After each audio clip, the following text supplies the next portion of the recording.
Okay, good evening. I'm Catherine Hilliard. I'm honored to be your president of Marin Women's Political Action Committee this year. And we are here to have a wonderful evening. This is probably the most interactive event of our, the things that we do. And I wanted to, before we start, tell you how proud I am of what's happened this last year and give you a heads up for the rest of the events, and I'll do this in just 1 or 2 minutes, so don't worry, no long speeches. So this year we had our elected women's luncheon, where all the elected women come together with people who are interested in running for office, and we network, and it was a big success. And then the next thing we did was we had endorsements night number 1, and that was in the spring for the spring election. And so you'll see exactly the same format here tonight, which Michelle will explain to you entirely. And then we had a reception for new members, and the new members got to meet with used members, I guess, if you're not old members. I don't like to talk about old. No, not at mine. Yeah, not at my age. And so we did all of these good things, and also some of our longtime members were at a Bonaire shopping center fair, which was celebrating Larkspur, and we're out there and we're trying to do things. And our goal is, of course, to get women particularly, but also men who support women, interested in running for office. So the next event tonight, okay, we have an unusually heavy schedule for us because this year we have more contested races than we've had in the past. And that meant we had to break it up. So tonight you'll hear from city and town council candidates. And 1 week from today, the 21st, same place, same time, same station, right here, we will be doing the candidates for special districts, which include the Marin Municipal Water District. We will also do the Assembly. We will also do Southern Marin Fire, or all the fire districts, all the school districts. So I would like to ask you to come back and see that as well. Okay, so having said what we've done, one of the things that makes me happiest this year is that we've tripled our membership, and that is so good for us. Thank you all. Thank you. Okay, so without any further ado, I'm going to turn it over to Michelle Barney, who is the competent, wonderful chair of our endorsement committee, and she's going to tell you just exactly how this evening will go. Michelle, thank you so much. Thank you very much, Catherine. Okay, thank you very much, Catherine. As Catherine mentioned, I'm Michelle Barney. I'd like to welcome everybody to this evening. Thank you for coming. Thank you for all the candidates who are joining us and all their supporters. I am the chair of MWPC's endorsement committee. I'd like to start off first by introducing the members of our endorsement committee who have helped make this evening a success. It will be a success, but it was a success putting it together, and we needed a really big team to make this happen. They are, for those that are here, raise your hand when I call your name. Gina Brewer, Vicki Nichols, Catherine Hilliard, Stephanie O'Brien, is Vita Flores here? Not tonight, next week. Greg Brockbank. Tamara Hull's probably not here tonight. Laurel Duke. Barbara Matas is probably still back at the restaurant. She helped put together the event at the restaurant, which I thought was really great. Susanna Razik. Susanna, in the back of the room. Okay. Magali Lametta. Dottie Lemieux and Christina Waldeck, who are up at the front, checking everybody in. Let's see, Christina Patumtong and Julie Reinhardt. So thanks to all of you for contributing your time. Really helped me a lot. It's greatly appreciated. I want to also welcome our candidates who are here this evening.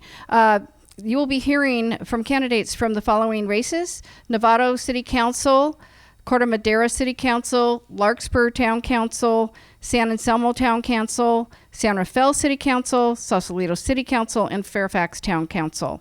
We will be calling the candidates for each race to the council dais according to the agenda that was passed out this evening. So if you need an agenda, they are out front. Our format for the evening will be one in which the candidate will give a 1-minute introduction, opening statement, followed by questions from the audience posed by our endorsement committee interviewer panel. The interviewer panels are Gina Brewer, Vicki Nichols, and Stephanie O'Brien. Members of the audience may also ask questions. There will be card takers, Greg Brockbank and Susanna Rasek, who will be taking cards, and Julia Reinhardt. Each of them will be just sort of walking around the side of the room. If you have any questions that you'd like to ask, they have index cards. You can write them, with the pencils we have or the pens or whatever, and then give them back to the person who gave it to you. So for each race, go ahead and put the name of the race if you have something, that you want to ask, somebody in one of the following races. We're going to get it up to the panel right away. Yes, they'll give it up to the panel, and panelists will do their best to ask as many questions as they can. Because of the big number of candidates this year, it is unfortunate. I wish we had more time. This is sort of a snapshot of who the candidates are. It isn't like a real big debate where we have a lot of time. We had over 70 candidates in uncontested races this year because of the every other year cycle that they're now doing. And so we wanted to make certain that we showcased the candidates, but it does break my heart that we can't have more time for each race. But so we're doing our best. It's a snapshot, and then hopefully I'm hoping they brought some materials. If they didn't, look them up on the web, and if you call them or whatever if you need more information about them. Magali Lametta and Barbara Montaz, who's not here, she'll take the second part, are our timekeepers. They'll keep things moving in a swift manner because we don't want to get out of here at 11 o'clock.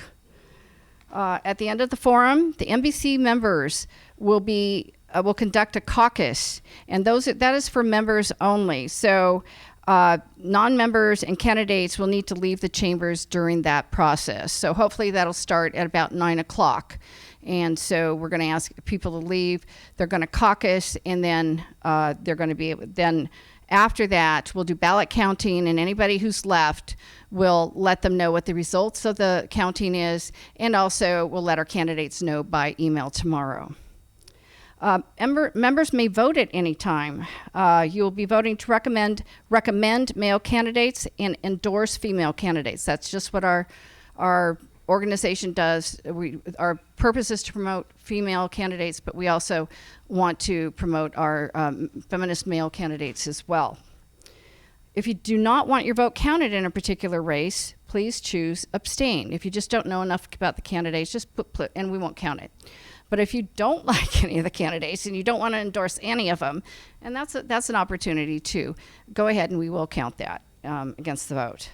I really recommend that, especially MWPC members that are voting, hear all the candidates speak. That's what this forum is for, is to let, even if you have are leaning towards somebody, it's just a nice idea to hear everybody so you can make an informed decision. At the caucus, people have been known to change their mind. During the interviews, they've been known to change their mind. So that's just what we recommend to give everybody the respect that is due.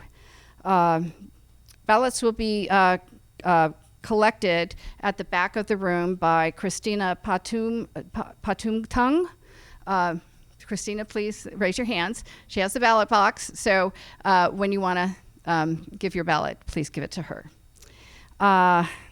That's it. Thank you, candidates, members, and guests, for coming, and we'll start our proceedings. For the candidates, this is for everybody. These microphones are very sensitive, so once you turn them on, a green light will show. Do not touch the little stem here. Do not touch the stem, okay? Because it can break.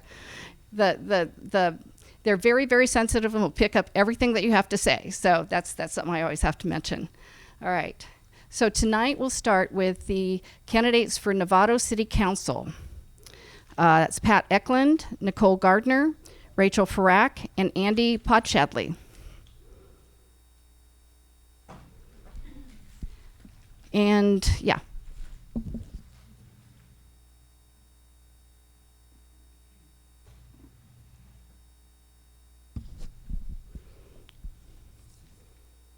So what we normally do is we'll start from my left to right. So you'll be first, and then the next round, the next person will be first, the next person will be first, the next person will be first. That's how we go, okay? So interviewers, start your process. Oh, I'm sorry, no.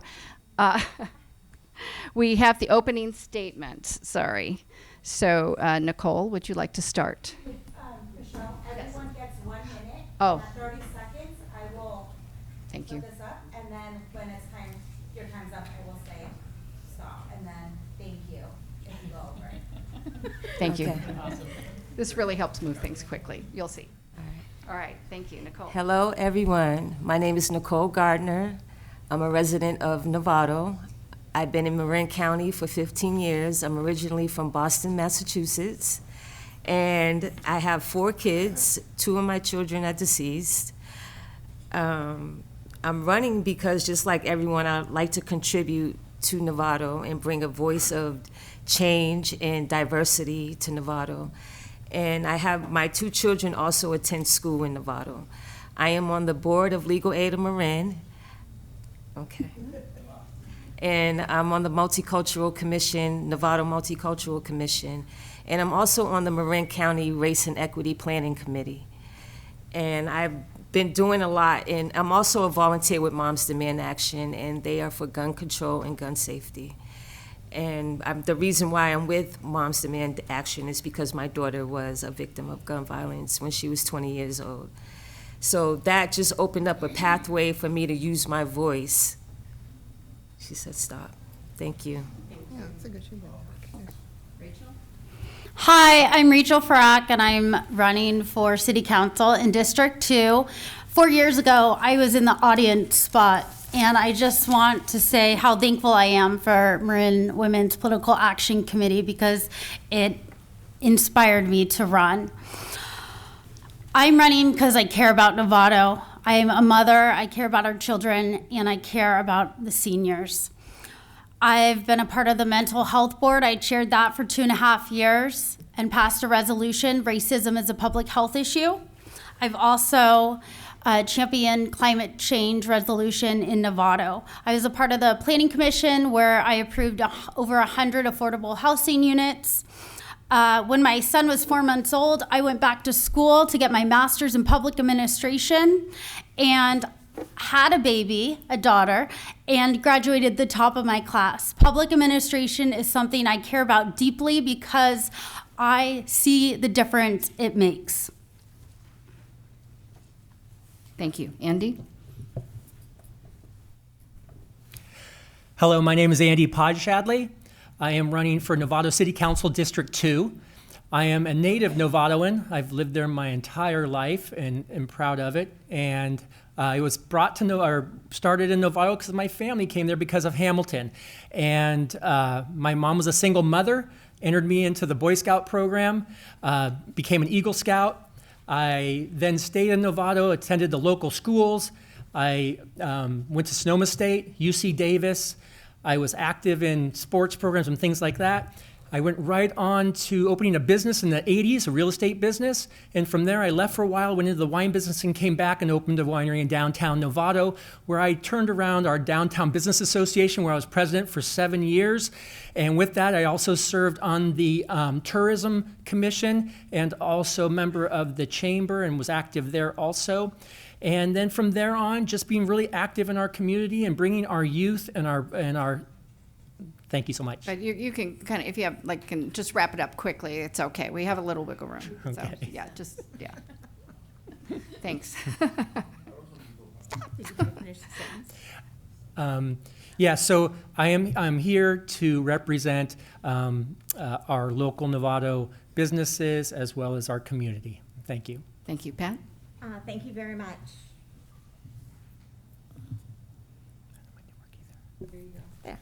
So thank you very much. My name is Pat Eklund, and I am running for the re-election to the Novato City Council District 4 because I want to protect the best parts of Novato and make them even better.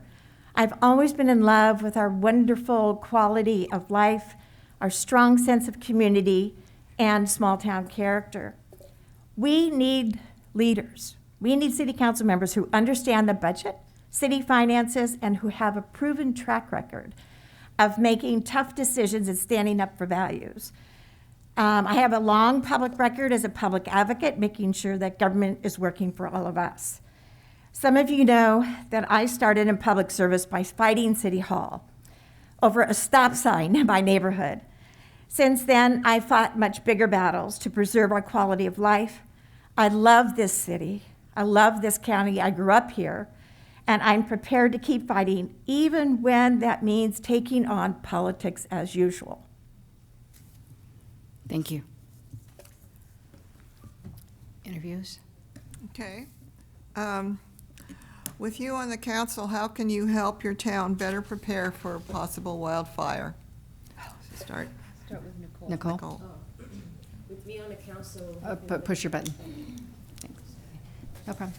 I will bring more outreach to the community by doing, business with the fire departments and telling them the importance of keeping their area where they live at safe, having the fire department come out and show them safety measures that they can do to protect themselves, and also teaching the children about fire safety and the dangers of fires in the area. So I will do a lot of being out there in the community, hands-on, and reaching out to the people in the community. Thank you. Rachel? I'm honored to be endorsed by Marin professional firefighters. My dad was a firefighter, my brother's a firefighter. I got a call last year and my mom called and said, bring your 2 kids, they're calling an evacuation in Marinwood. I dropped everything, ran. I understood she didn't have any help because my dad was not home. This is a common occurrence. And in Novato, what I would like to do for fire preparedness is, 1, collaborate with the firefighters to decrease any fire decrease fire prevention, or promote fire prevention.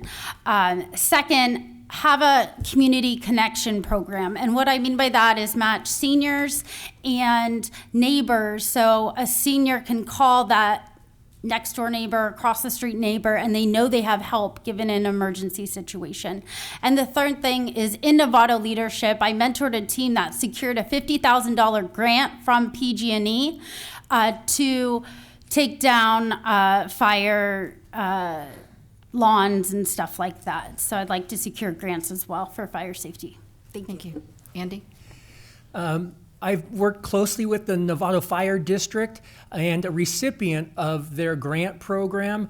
My house is up in the hills, and some of our neighbors aren't so great at getting their weeds and their trees cut to a proper height and cleaned up. So I help put that together with them, and actually took advantage of it and doing it right now with the hardscaping and the cutting of the tree branches and the dead green foliage. I've also worked with them with the scouting program to get young youth involved in the fire department, trying to we really need to get our youth involved in our community. Boys like fires, girls like fires too. And so getting these young adults into our programs, teaching them about the safeties of fire, and teaching them in our program of things that are available to them, not just with regards to fires, but community safety. Our fire department has a big road to haul here with regards to, they're like our doctors that come to our homes. And so there's lots of opportunities for our young people to get involved with our fire department. Thank you. Pat? Thank you very much. First of all, the city of Novato, as you know, has several special districts. One of them is the Novato Protection District. So we do not have jurisdiction over fire, but the nice thing about it is that the city works with all of our special districts, including fire. And so we have worked with the fire district, and they are actually using Measure C in part to help get our open space and the property that the city owns and the fire district owns prepared for wildfire. We also are helping to advertise and promote the home assessments that are available, not only for individual homes, but also for homeowner associations that may have owned property. So we're very lucky to have Measure C in Marin County. And that's really helping us to help prepare every single person in this county and in the city of Novato. So I think it's all of our obligations to do our part. And fortunately, the city of Novato is promoting the programs that the fire district have and making sure that every single homeowner that applies for a permit or comes into the city knows about the programs and can take advantage of them like Andy did. And I did as well. For full Thank you. disclosure. Thank you. Just want to remind you, if you have any questions from the audience, please give them to our little card holders, okay? Thank you. Next question. We'll start with Rachel after the question. Great. Good evening, everybody. Good to see you. Okay, Rachel, you're going to start this one. What is your town doing and what needs to be done better, if so, with regard to reducing your greenhouse gas emissions? Well, thank you so much for that question. I'm a big environmentalist and actually worked with the council to get a climate emergency resolution passed with a team. So I worked with various stakeholders to make that happen. One thing we can do as far as greenhouse gases is reduce transportation and promote using bikes and walking. The lowest hanging fruit is going to be changing the MCE light green to deep green, so that we can do instantly the moment I get into office with help from the other council members. Also, we need to be more aggressively with building electrification for new development. San Anselmo and Fairfax has excellent programs that I think Novato needs to model after. And then last, public education campaigns and tiered rebates for energy efficient appliances. Andy? Hello. I love this one too. I'm a green candidate, and I walk the walk. My business is a model, and I promote that to every business that I work with regards to solar systems. We recycle our water. We are as LEED certified as you can be. And I spread that word to all the businesses I work with downtown.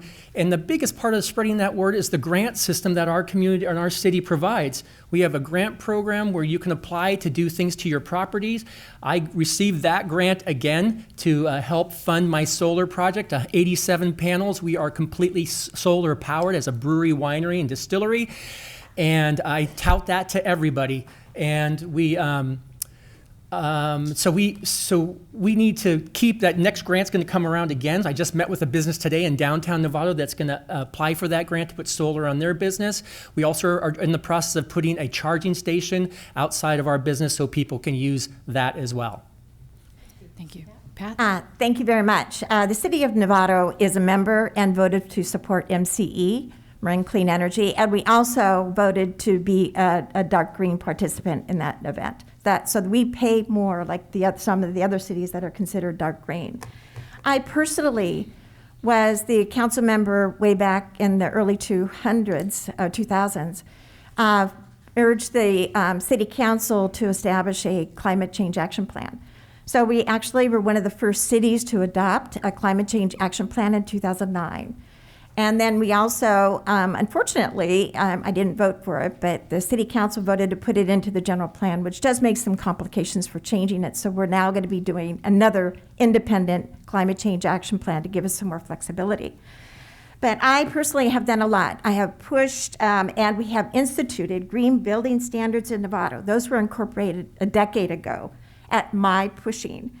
We're working with other local governments and business industry to update our requirements and to be more consistent. I have done more than a lot of other cities have done. We have done a construction and demolition debris ordinance, and there's just a ton of things that the city of Novato's done. And having worked for EPA for 35 years, there's just so much more we can do. Thank you. Okay. 1 minute's not enough. What is your city doing? Let me just get this on. What is your city doing and what needs to be done better, if anything, with regard to reducing greenhouse gas emissions? Greenhouse gas emissions, as you heard what Pat said, I'm piggybacking off of Pat, but they're doing a lot in the city for Novato. But I'm big on electrification.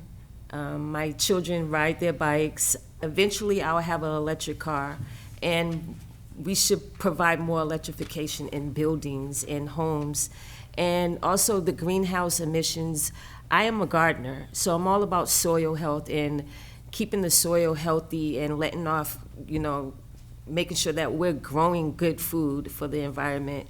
And also, the greenhouse emissions, I just feel like it affects the underserved communities the most, and the pollution in the air, and we get the blunt force of that greenhouse emissions.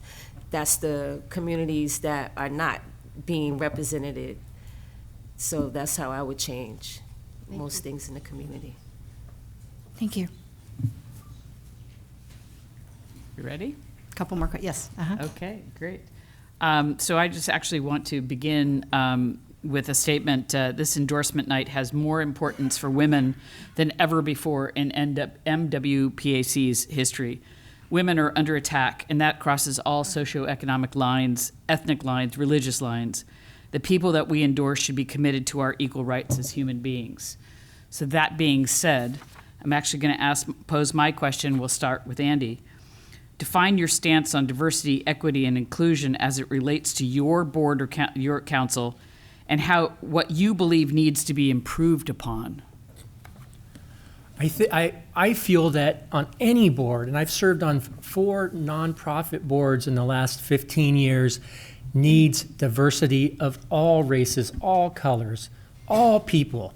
We need to have, part of a city council is bringing together all these people to show their differences, and then we can debate and discuss those differences to come up with something that's going to benefit everyone as a whole.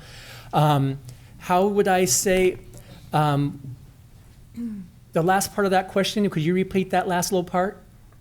Absolutely. What do you believe needs to be improved upon? Well, I think being more open and educating people to get more involved. With the redistricting right now, that should include more of our citizens of Novato to be a little bit more diverse and a little bit more blended in a way. And I think right now we can always promote and educate to get those people involved, not in just city council and politics, but in all facets of our communities. We need to really bring our youth and our younger adults back into the fold to be part of their community. And once we do that and show them that they can make a difference, they're going to step up and they are going to, I thought you said 30 seconds, sorry. Oh, sorry. And so, so we just need to, if we educate and show our youth that they can have a voice in our communities committees will be more diverse in itself. Thank you. Pat? Thank you very much. The City of Novato has done a lot to reach out to all aspects of our community to ensure racial equity in the application of our boards and commissions and involvement in city issues. We also reached out along the economic spectrum as well, because we have some areas of our community that feel not as represented because they don't feel comfortable approaching city council members. But I have to tell you, I grew up in Marin County, and Novato has had a record, or at least a perception, that we're not as diverse as we should be, but we are. And we were the first city in Marin County to establish a multicultural commission. That was established in 1995 after we had a hate crime at the Lucky Store. I was on the council that year. And it was very, very challenging. So we brought not in our town into the town of Novato. And so what we ended up doing is we put up signs, not in our town. Novato has done a lot, but that doesn't mean that we should stop. We are reaching out, we're doing things in multi-languages, and I think we need to do more and continue the effort. Thank you. Nicole? So my service with Marin County's Race Equity and Planning Committee helps me collaborate and develop recommendations to promote racial equity in Marin. In light of the urgent calls of social justice, inclusivity, and equity in Marin County, we identified three focus critical areas. We focus on three critical areas, which are economic opportunity, housing, mental health, and we bring forth opportunities for the people of color in the community, and we promote racial equity for the people of color in Marin. The work that we do, we work off of the data that we see. It's all about data, and we talk to people in the community about their lived experiences. So, and we focus our goals and our actions and on this material that we receive from the community members. And then I'm also on the Novato Multicultural Advisory Commission, which helps catalyze respect, understanding, and inclusion in Novato's diversity. Thanks, Nicole. Rachel? Yeah, so I was the original author for Racism as a Public Health Issue with the Mental Health Board. And I met with the chair of the Multicultural Board for Novato, and we want to do something similar. We want to make sure that we have a diverse group of people at the table for making important decisions. The second thing is right now, women's rights are under attack, and we need more women at the table. I have talked to one of my friends in Los Angeles, and she was a former city council member, and she implemented a program where 50% men, 50% women on the commissions. And that just gave more equality, and they were able to be more effective, and it was a very successful program. So thinking outside the box so everyone is represented fairly, and also creating a mentorship program. If I get elected, I'm gonna help the next young leader and to be successful. Thank you. I think we have time for one more question. Go Chair ahead. Barney, can I just ask some cooperation? I don't know if you mentioned this, but it would be really helpful when you write your questions to write them in a manner that all the candidates can respond to. Oh. We're not taking questions for one candidate. Oh, sorry. Yes, that's, so it has to, it can't, the questions cannot be directed at one candidate only. They have to be directed at all of them. Okay? Thanks. Thanks. Okay. Thank you. You're welcome. So, one more question. One more question. Okay. A lot of these questions kind of blended together in your answers. So what I'm going to ask is, how does your city? Let's see, we're up to Pat. How does your city do enough to pursue economic development? So the city of Novato has done a lot to pursue economic development. But we need to do more and continue that effort. Novato is considered a poor property tax city. We only get 7 cents on the dollar. San Anselmo gets 23 cents on the dollar, and Mill Valley gets 26 cents on the dollar. So Novato is the only city we're the lowest property tax city in Marin County. So that means we are really dependent upon sales tax. And so we have an agreement with the Novato Chamber of Commerce and ask them to help us to help recruit more businesses into Novato. We also have an agreement, and we help sponsor the Downtown Business Association as well. And the city and the Downtown Business Association work really closely together so that we could jointly help each other to improve the businesses in our downtown. One of the things that we did recently was parklets, and that was envisioned back when we did the original Grant Avenue back in 2000, and it's been highly successful. Thank you. Nicole? Can you repeat the question? Can you repeat the question, please? Okay. Does your city do enough to pursue economic development? Personally, I'm a small business owner. I do aromatherapy, and I don't feel like it's promoting more economic exposure and access to for me to be able to own an actual shop in downtown Novato. I couldn't afford it. So right now I do vendors, I do farmers markets, and I do little small pop-ups like that. So I think Novato should be able to make it more accessible for people like me, a small business owner, to be able to own my own business in Novato and have people come from out of town. And that's bringing more people into Novato and providing more business in Novato because they want to come from out of town to come to my store or come to a store like mine's in Novato, a small business. Rachel? Thank you.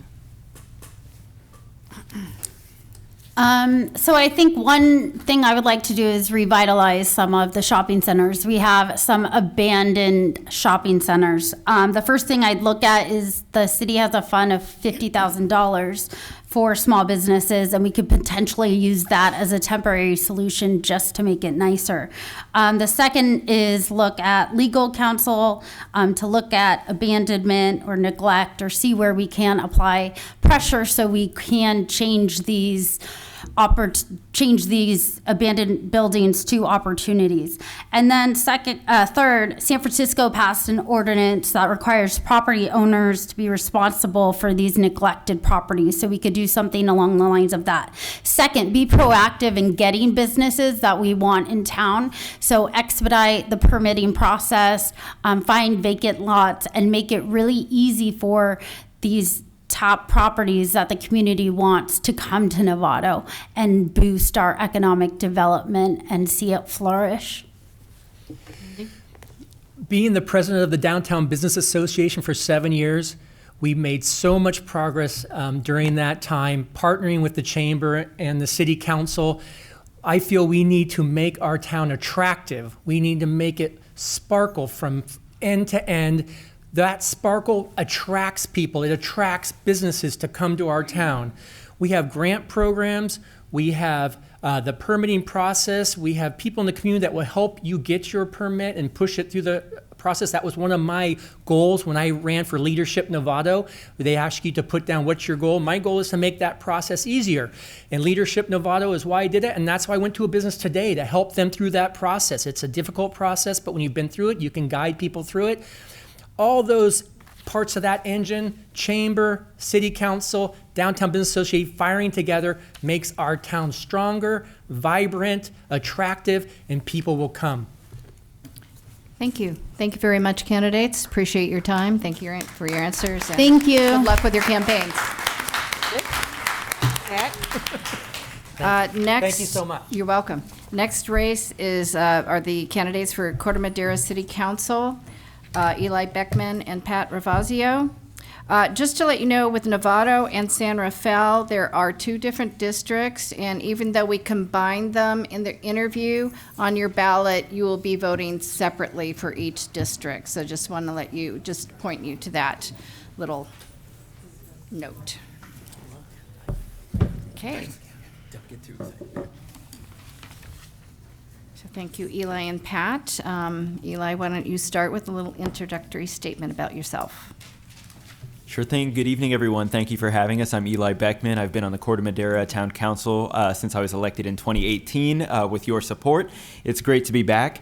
We've accomplished a lot over the last 4 years. COVID was obviously the biggest challenge that nobody saw coming, but we marshaled a successful response there and still found bandwidth to make major progress on issues like climate change, turning around Corte Madera's financial situation, raising our credit rating to AAA, and putting our town on a path to fully fund our pension liabilities, and of course making major strides in transparency.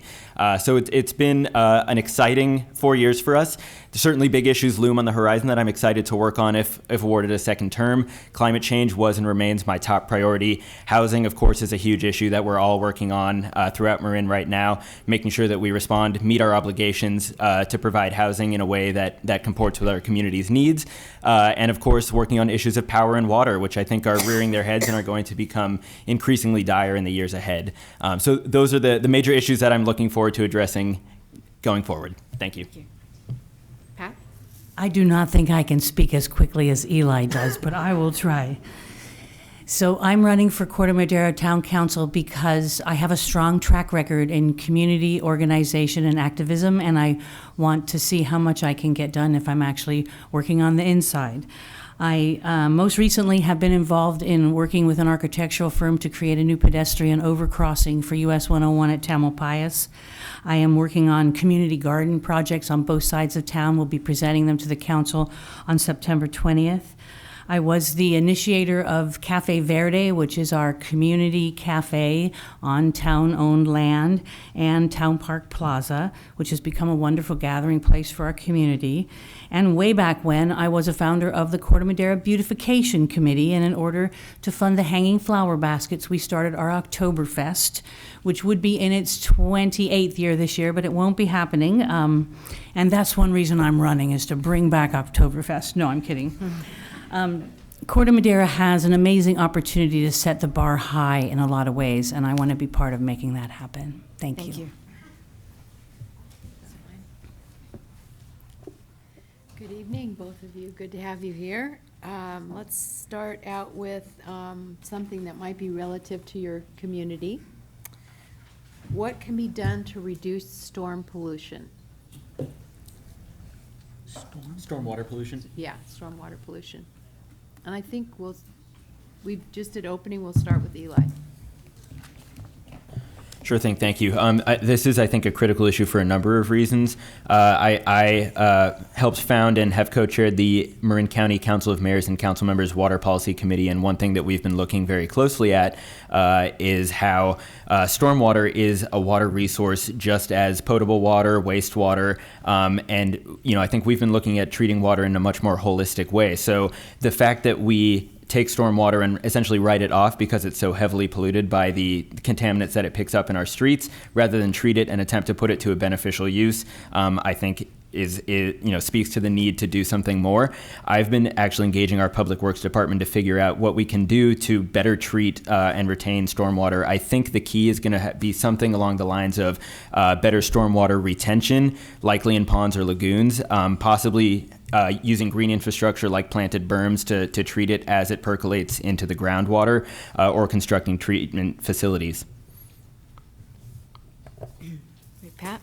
Okay, I think Eli has done more work in this area than I have for sure, but I do know that Corte Madera has done an excellent job in engineering our way out of being where 80% of our land is either in the flood zone or up in the wildland urban interface area. So we have a very strong infrastructure for our sewer and our water and our roads, and these are the most important things for us to continue to invest in. Our pump stations are in great shape.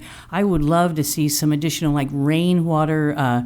There's these water hog walls that actually open up and bring in water and insulate at the same time. So I think there's some innovative things that individual homeowners can do to retain and use stormwater that we haven't even started to explore in Corte Madera, or find ways to get residents working on things like that. So, thank you. Excellent, thank you. The issue of homelessness is a county-wide concern. What programs do you endorse to help resolve this challenge? Does that mean I go first this time? So Corte Madera is a proud sponsor of a wonderful program called Home Key, which I know a lot of you know about. We have been able to house people who were unhoused, and it began as a very controversial thing. The people who lived in the area were very concerned, and our innovative town management was smart enough to bring those stakeholders in and put them on the committee, and it ended up being, I almost want to say, a love fest. It was so wonderful to have the the community welcome in people who are disadvantaged through often no fault of their own. They're just most of us are one step away from being in situations like that. And to be able to do that and to have the town come and rally around this new project makes me think that we can do more, that Corte Madera is a wealthy community and we can do more to help people who are underserved. And I hope we will. Very well said, Pat. I agree that the story of Corte Madera's Project Home Key is an inspiring one. I will tell you that when that project was first coming to light, it was the angriest I've ever seen our community in my 4 years on the town council. And through our work, we were really able to totally change the conversation. And before long, we were talking about who was going to be arranging welcome baskets. So I think there's, it shows that there's good in the community. And, I was proud to help lead the charge on helping residents who were opposed understand that the members of our community who are unhoused are members of the community just like you or I. And so they deserve to stay, they belong, they are of us. And so I think that's critical. I think Corte Madera has also done a really good job participating in the mobile showers program. I think these types of services, continuing to support and expand these services on a countywide and regional basis is going to be absolutely key to providing opportunities for folks who are unhoused for whatever reason to really be able to turn their lives around. And I think we've made great progress. We've seen great work so far on reducing homelessness, especially among veterans. I think that's where we're closest to meeting our goals, but there's certainly more to be done.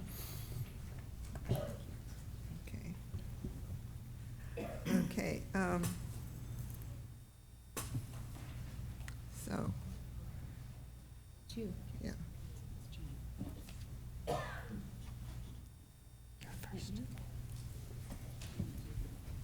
Which one? I've already lost two people.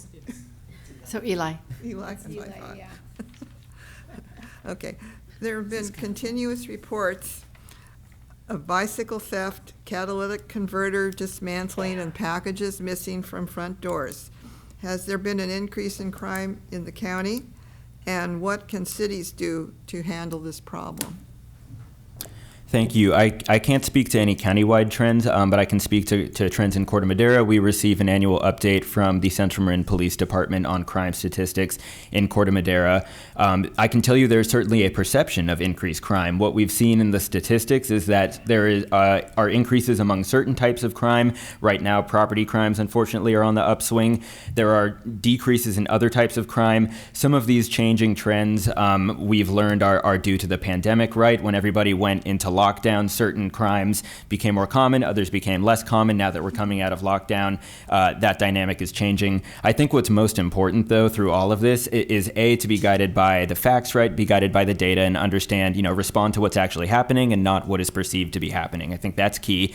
Two, I think, community policing, I think, is a great way to work on this, right? It's about building trust. It's about, sending, for example, unarmed code enforcement officers when you can. If there are, for example, quality of life calls or anything like that, you don't need an armed police officer to respond to a lot of these types of incidents, a lot of the calls we get, or even petty property crimes, right? So I think really trying to match the response to the issue that we're seeing is key. Magali, are you holding that up? Yeah. Okay, thank you. Thank you. So I agree that there is a perception that it's on the increase. I think Nextdoor has helped really facilitate that if you lose your bike, suddenly the whole town knows that you lost your bike. So there is some of that, but there was also some really serious property crimes happening out at the shopping malls. And the way they controlled that was basically relining up the traffic. So you have to drive, kind of a circuitous route to get in and out of the village now, and you have to go usually right past a police officer. So definitely working, our Twin Cities or Central Marin Police Department is really on this. They're really working to make sure that Corte Madera is safe and that our shopping malls, as attractive as they are to thefts, are protected. And I think we can do more in our individual communities, especially those areas. They're kind of snatch and grab streets that are close to the highway. Sausalito's been one, Meadow Sweet. There's others where crime seems to be more, and I would hope that we could get our, more patrols in those areas to catch one every once in a while. That'll get the word out. You have time for one more question? Okay. All right, we'll start with Pat, I think, this time. Okay.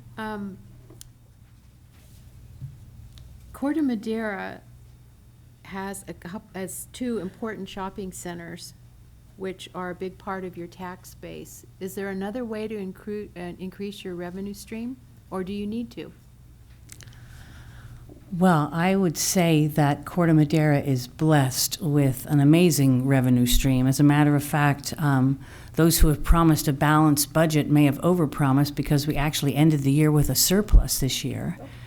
And when we took an additional, the sales tax extra half cent that we are bringing in now, it really is giving Corte Madera the means to do some really good things, and we're doing them.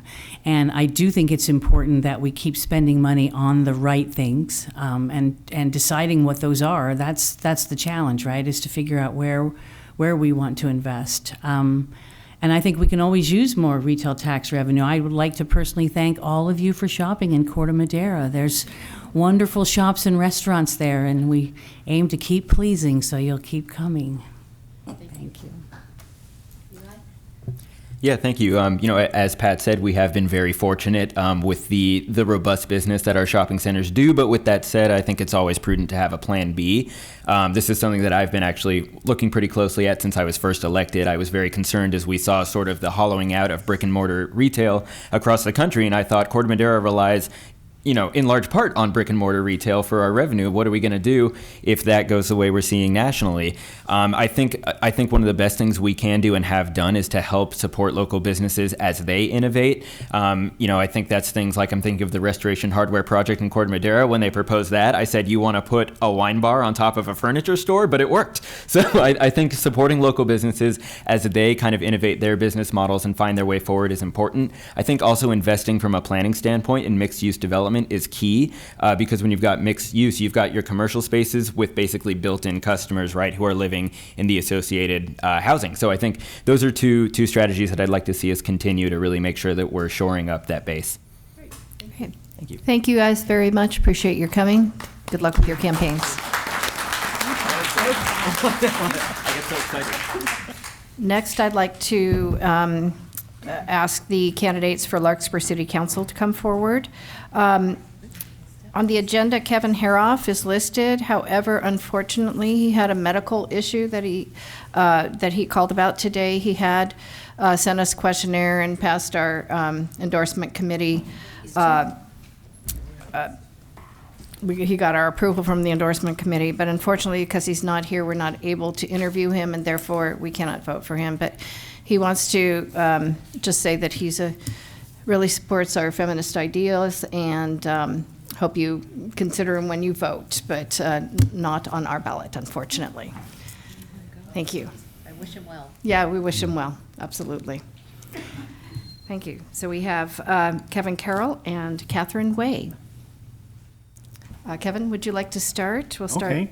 Left to right. I've lived in Marin for 38 years, in Larkspur for 22. When I left San Rafael to go to Larkspur, it was so I could remain close to my children and grandchildren. I was very active in the community here in San Rafael. I used to be on the San Rafael Soccer League board, Halleck Creek Riding Club for the Handicapped. I helped found the Marin County Special Education PTA. And I served a term on the San Rafael City School Boards. And I've been attending the Larkspur City Council for about 3 years. The primary reason is I was interested in rent stabilization for my community. I live in a mobile home park, and we're the only mobile home park in Marin or Sonoma County that does not have rent stabilization, and which I think is a real important issue both for the seniors in our community and the single mothers trying to survive in the Marin's economic climate. So that's what motivated me to run for city council. Thank you. Catherine? Hi, it's great to see all of you here. Full disclosure, I've been a member of this organization since I was first elected in 2013 to Larkspur City Council. So I'm running for my third term and my last. I think it's important that small cities like mine have opportunities for new council members to step forward. So I'm really interested in finishing some significant projects that I've been working on for the last 8 years. The first is the Bonaire Bridge project is done, and we have 5 mitigation projects that we've just are launching, and I want to see those through. We do have a housing element in which Larkspur needs to build and find housing for 979 units, and I think this is going to require leadership and experience of a council members and council that can help figure out where we're going to find new residences. The third is I've been working since I was first elected on the new library and community center. And just yesterday, we were awarded the grant from the state of California for over $5 million to add to the $5 million that we've already raised, and I want to see a new library and community center. That's why I'm doing this. Oh.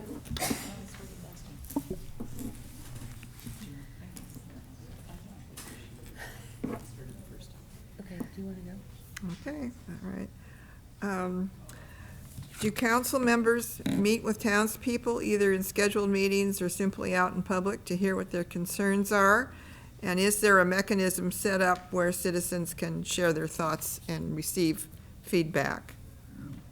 I guess I start. Do I start this time? Or? Oh, Kevin. Oh, okay. Okay. Great. Pardon me. That's been one of the more interesting things about COVID and Zoom meetings. It has increased participation dramatically throughout the county. I attend other meetings, partly out of business. I watch a lot of the Sausalito City Council, Marin Transit, et cetera. And it's been amazing to see the increase. Unfortunately for the Board of Supervisors, it's attracted a different crowd of COVID self-appointed experts, but I really see it as a positive and something that should be structured and continued as we come out of the pandemic. I'd love seeing more citizen participation like that. In fact, I met Mr. Carroll on Zoom in the last several years as he's attended many of our meetings. And I echo what you have to say, that the Zoom format has been an opportunity to spread the information about the city and ask residents to participate more in that mechanism. And also non-residents of Larkspur have been able to participate. I personally, I'm out and about in the town all the time. I walk every day. I talk to people every day. I did try when I was mayor the second time to have sort of a meet the mayor coffee, and no one shows up for a lot of those things. So it's always a challenge to try to get participation and to get people to pay attention to the very important issues that we all pay attention to because we're very interested in our communities. But I think that is a mechanism of communication that we all need to work on, and whether it be through newsletters or through websites or through having more open and transparent meetings and having hybrid meetings in which we not only meet in person but on Zoom will allow more of that communication to happen. Thank you.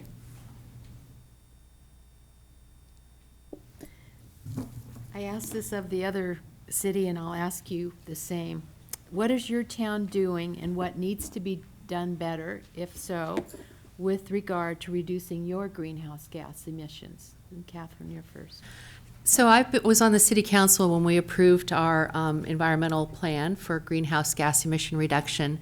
There's so much we need to do. I think we're really at a crossroads now of opportunity as we are developing new housing units and creating expectations for what our new housing units will be built, how they can be built, where they can be built, the type of electrification instead of gas in them, some of the gray water redistribution systems that can be put in there, solar that can be added.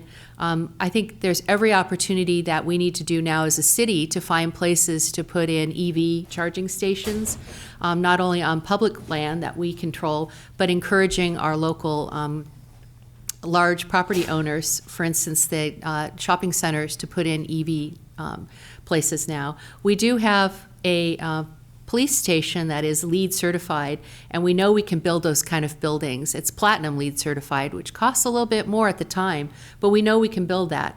And I think we need, as a council, to make that a very important part of what any new structures that we put in, like our library and community center, should be that also.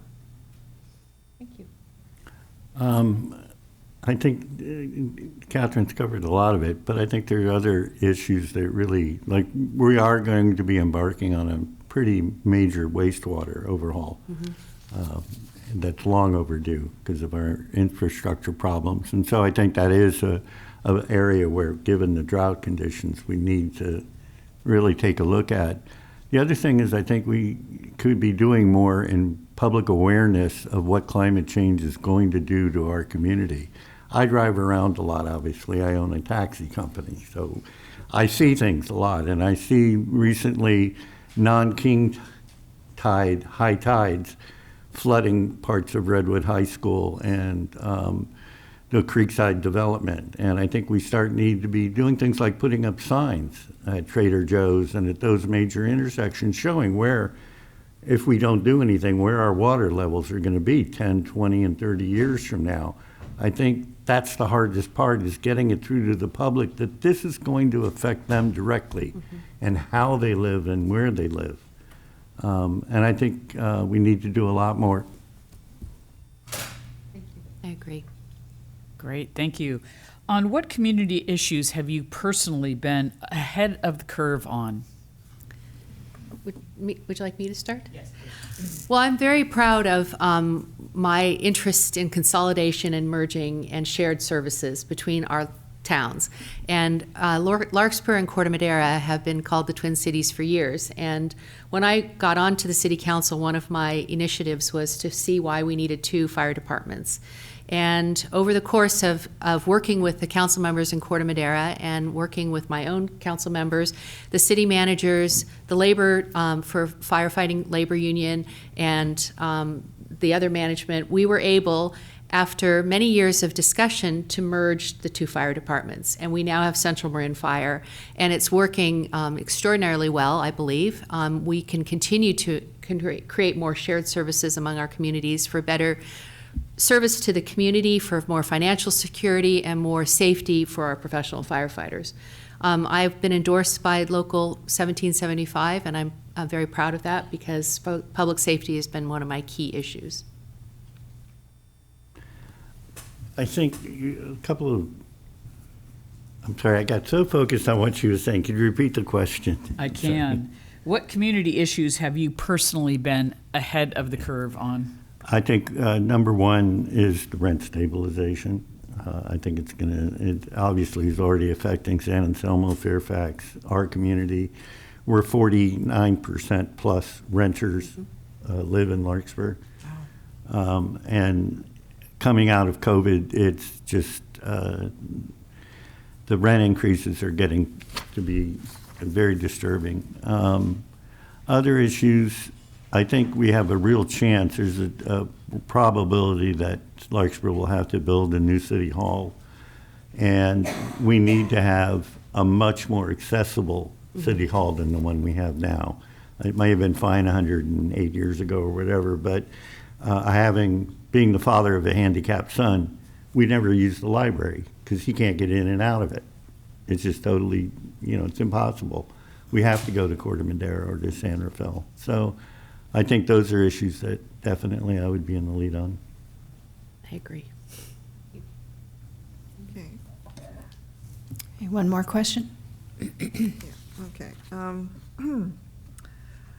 What needs to be done to ensure the safest and most expedient evacuation planning in case of fire threat? I spent 12 years working as both a volunteer and paid staff with the American Red Cross. And I worked back then, fortunately, 40 years ago, it was more floods than fires.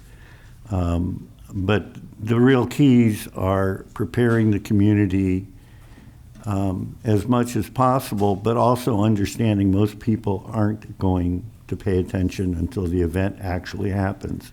And that's really how you should be planning. I mean, it's good to do the outreach, but you need to have a plan for the uninformed and how you're going to get them out. And that involves city staff and the public safety and regular city employees being drafted into emergency work. There has to be a cohesive plan, and particularly in Larkspur, where flooding, it could be, if we had a combination of a fire and a high tide at the same time, we're going to be in big trouble. And an earthquake. Yeah. Oh, make life real good. Yeah. This is an issue I think about a lot. I've been the chair of the Central Marin Fire Authority several times. I represent the Marin mayors and council members on the countywide disaster council, and I also co-chair their only subcommittee, which is the Public Disaster and Education and Preparedness Committee. So I've seen the fire maps. I've been in all these meetings where we look at the vegetation management and where the vegetation is, and looked at and been part of getting the information about evacuation routes out. I was one of the first people in Larkspur who started what was called at that time neighborhood groups. Now it's called neighborhood response groups, which were to organize neighborhoods and community members within a neighborhood to look out for each other for things like this, for preparedness, for emergencies, for sea level rise, and for earthquakes, et cetera. So evacuation routes have to be a priority in our community. We have a lot of hillside, narrow streets where as rigs are going up and paramedics are going up a hill, there are going to be people evacuating. So early warning signs is key, red flags, early warning, and education to our community is something we all need to do. So sign up for Ready Marin and sign up for Nixle. Great, thank you very much. Thanks We for done? your participation. Thanks, Timon. Just want to let the audience know also that we do not give the candidates the questions beforehand. It's very fluid. We have questions that we come up with and then questions from the audience. So I'm really impressed by the candidates and how well they're able to just really pick up on the subject, and they know what they're talking about. So I just, from my perspective, I just wanted to point that out. Thank you. Next race, the candidates for San Anselmo Town Council. We have Steve Burdo and Terrell Culloway.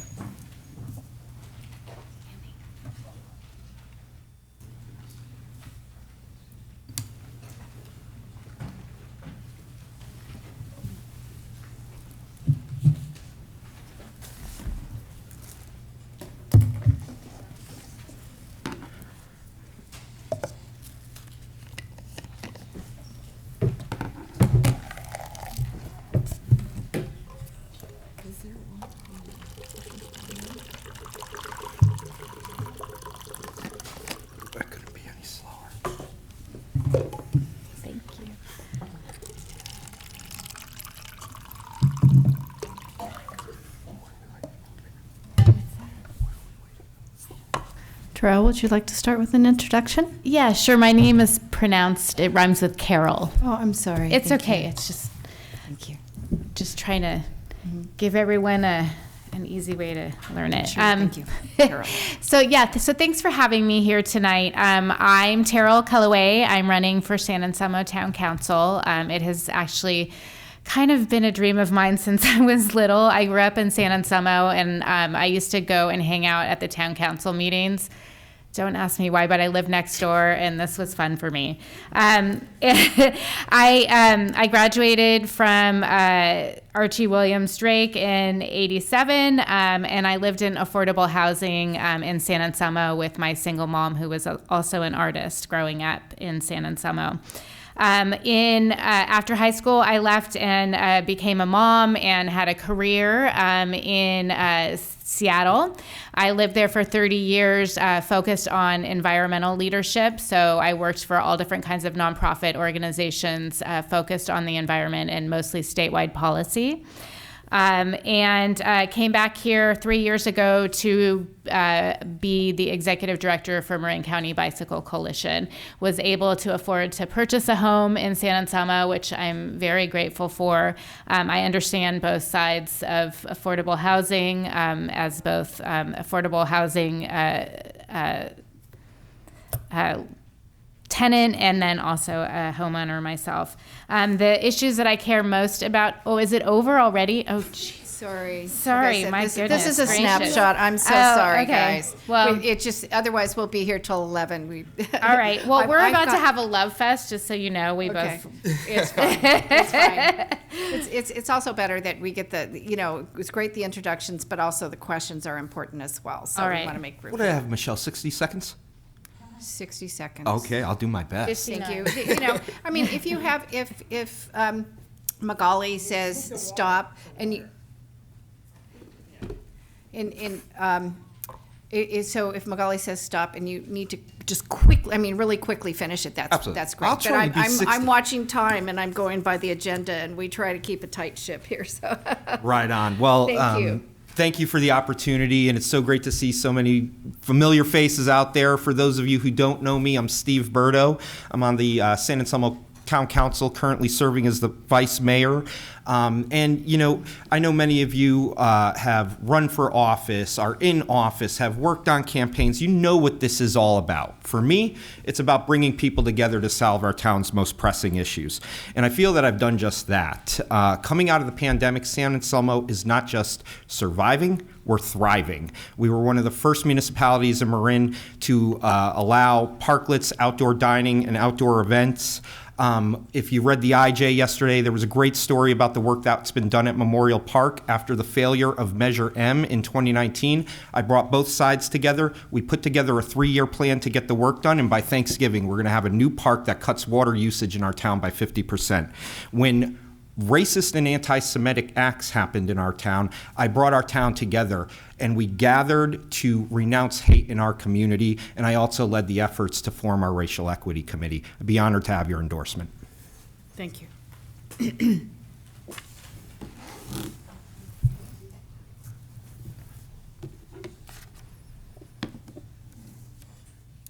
Hi, both of you. Here's your first question. Is your council doing enough to address the residents' needs, for example, housing? Is meeting the state RHNA numbers possible in your community? Who starts? Carroll? Starting Okay. with Carroll. All right. So yes, the answer to that is no. There always could be more done. I have been attending the meetings regarding RHNA and our consultant that we've hired. I actually have been very pleased with the process so far. One of the things that we need to keep in mind is if we don't do something, if we keep dragging our heels, then developers are going to be able to do whatever they want. And I am a climate change activist. You cannot fix climate change without affordable housing. 800 plus units is going to be a very, very challenging prospect. But the consultants has mapped out some areas that I think are definitely doable. I would like to have an ADU in my backyard as well.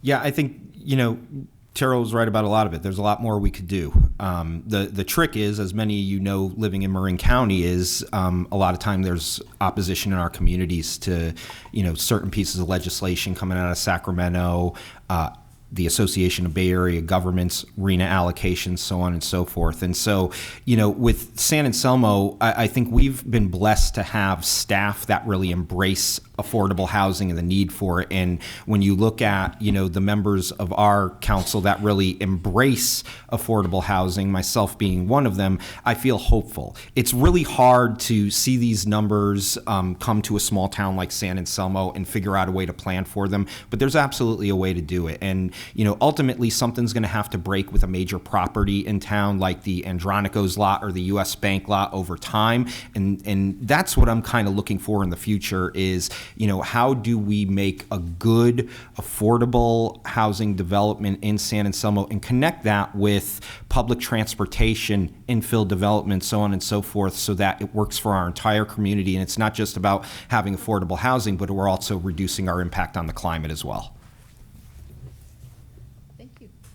Great. Thank you both for stepping up and trying to participate in our community. I appreciate it. What do you believe are the key issues affecting quality of life for the residents of your community? Who are you at, Steve? Okay. I mean, quality of life, there's a few things. And the number one thing that I would say at the moment is we currently don't know come July 1st of next year what the future of the Ross Valley Fire Department is going to look like. And when I think of quality of life, public safety is number one. And, so I just literally 20 minutes ago got off a meeting where we're discussing the different options that are afforded that we'll be looking at. And, there's plenty of them to choose from. And it's a matter of figuring out which one's going to be the right fit for our community. The other thing, and this is something that I think San Anselmo's been a huge leader on, is climate change. We've done, just in the past couple of years, we passed a building electrification ordinance. We've banned the expansion of gas stations, both future gas stations and existing gas stations. And so this is something that I think everybody in town really has a commitment to, which is reducing our impact on the climate. And that comes down to quality of life. Thank you. So the quality of life in San Anselmo is pretty great. I love my town. It's every day I'm so grateful that I'm there. One of the best ways that you can enjoy the quality of life of your town is by bicycle. I get everywhere by bike. And it's also one of the best ways we can reduce pollution, we can reduce toxic runoff, and we can be happier, healthier, and wealthier. So these are all things that we can definitely encourage at the municipal level. We have a lot of levers that we're not pushing right now, and I would like to see us do more of that. Thanks. Okay.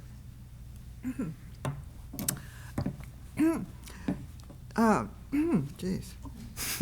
What more?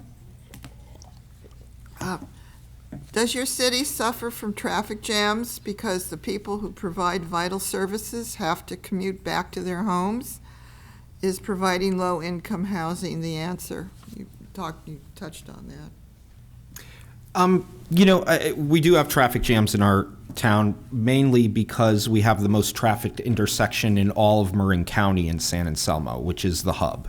More cars pass through that intersection every day, week, month, year than any other place in Marin County. And one of the things we're going to be taking a look at in the coming months is what the future of the hub looks like. If the question is affordable housing an answer? I always think it is. My answer will always be yes about that. I think as we've really examined the issue, with our firefighters, our teachers, our police officers, it's really what I'm seeing. It's coming more from the teaching community.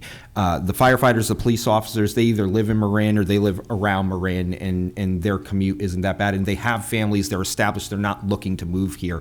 The teachers who are coming into the schools, because there's a lot of turnover in the teaching business these days, they're the ones that are most looking for housing. And I feel it's really, really important that we keep them in our community and reduce their commute time. Yeah, I mean, pretty much what Steve said. But in addition to teachers and firefighters, we also have, all the people who are serving us sandwiches and doing all of the things that we enjoy. Anytime we go to the grocery store, these are all people that have to live far away if housing is not affordable.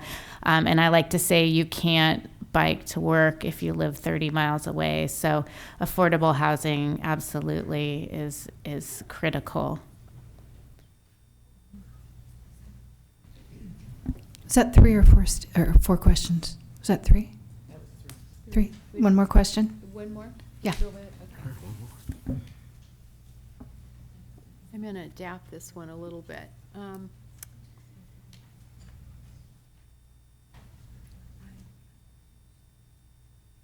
Sometimes bicycles and pedestrians and hikers and horse people have some conflicts on trails. They're all vital ways to recreate and get around, but if you have those conflicts in your areas, what will you do to create a more copacetic situation for all of these users? Who starts on this one? Terrell. It's fine. Sorry, it's been a long It's a day. storm. It really does not matter. So at my organization, we started a program called Slow and Say Hello, which many of you probably see out in the trails when you're out recreating. And it brings together hikers, bikers, and equestrians. And the idea is that when people come by, we have conversations with them about who has the right of way, how to be civil. We also work with all the mountain bike teams, and we have kind of a coaching, start of the season conversation with them about what it means to represent their town and their school, and essentially all mountain bikers when they're out there behaving. So we talk about civility. I hike, I bike, I drive, I walk, I do it all. So, everybody needs to be more kinder to each other, and we'll all get along well. I agree. I think everybody needs to be kinder to each other, more understanding of each other, and to simply answer the question, I do what I've always done, which is bring people together. Now, I understand there are some issues between hikers, bikers, but it's not, in my opinion, a prevalent issue. As a council member, we hear all the time from people about what issues, if the neighbor's tree is dropping petals on their driveway or something like that. We hear those by and large, and that's not a big one that I hear. So, like I said, bringing people together would be, something that I would do to find a kind of consensus there. And since I have 30 seconds left, I figure I'd just gratuitously list my endorsements. I've been endorsed by every organization that's made an endorsement in this race: the Marin Democratic Party, the Sierra Club, the Marin County Firefighters, the North Bay Labor Council, my colleagues, Mayor Alexis Feynman and Brian Colbert, 6 former San Anselmo council members, 4 former mayors, and Supervisor Katie Rice, as well as at least 2 members of every committee or commission in town. And Jonathan. Thank you very much. Jonathan too, yes. And I hope to have yours. Thank you very much. Good luck with your campaigns. Thank you. Thank you. Thank you.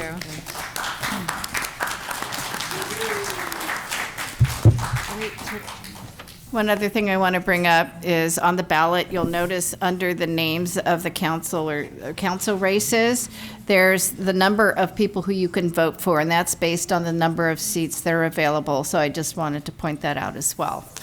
So the next race we're covering is the city of San Rafael.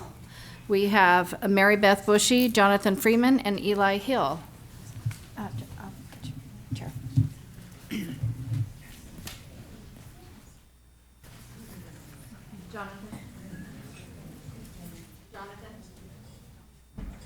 Where do you go? Where's the mic?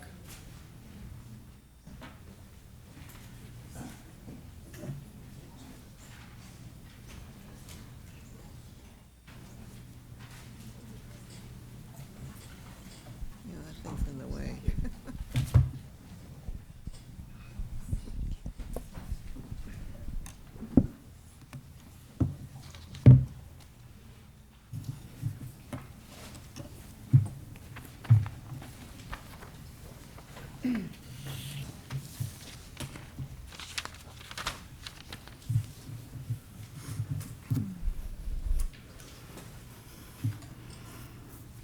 Okay, Mary Beth, would you like to start with an introductory statement? Thank you so much. I grew up on a farm in Michigan. I'm first generation college, and I put myself through law school. I'm a very proud mother of 2 San Rafael High School graduates, both of them engineers, both self-supporting. I'm a very proud mom. I'm also very proud of my 9 years on the San Rafael City Council. While there, we brought forward our award-winning climate change action plan. We've continued our unique relationship with the San Rafael schools, on-site childcare, as a single mom, essential to be able to get to work. I also am very proud of what we did in response to wildfire risk. It emerged during the time I've been on the City Council. We put together, starting with our grassroots community-based effort, a 38-point plan that led the way in the county, and brought forward Measure C as well. We also have been looking towards the future. What are we going to do for the library? How are we going to move our library forward into the modern era? I look forward to continuing working on these issues for San Rafael. Thank you for the opportunity for being for consideration of a recommendation from the Marin Women's Political Action Committee. My name is Eli Hill. I'm running for San Rafael City Council District 2. I joined the City Council in January of 2021 through an appointment process to serve the remainder of Kate Collins' term as she was elected the first female mayor of San Rafael.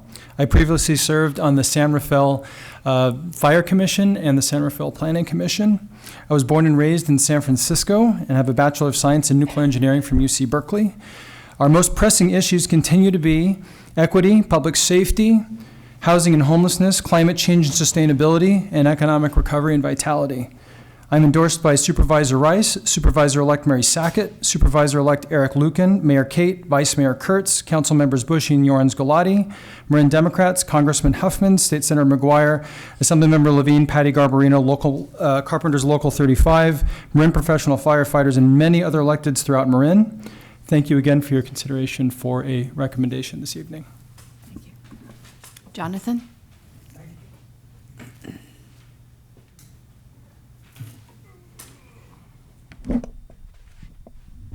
I'm sitting down here to be able to see people's faces when they ask questions. So let me start. A lot of you know of my endeavors in independent expenditures and running for office, donating to worthy candidates, and trying to keep Target out of San Rafael and jump-starting the effort to help those who live out of doors and getting district elections into San Rafael. But as I look over those political years, I found that what motivates people is connection. It's a feeling of belonging. And whether you want to connect to an office holder or make sure you feel heard, distinct threads through all of our lives is feeling connected and feeling validated and being heard. Speaking of which, just to be here tonight, I must rely on accommodations from my lifelong hearing loss, which is now severe, and it's that constant effort of listening well which gives me connecting power and presence, and that experience counts. Thank you.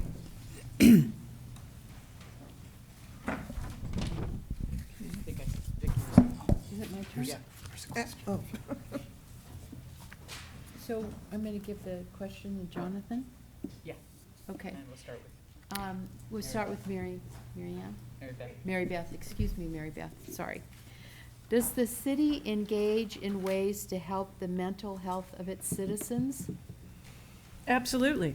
The mental health of our citizens is one of the overarching themes of pretty much everything that we do.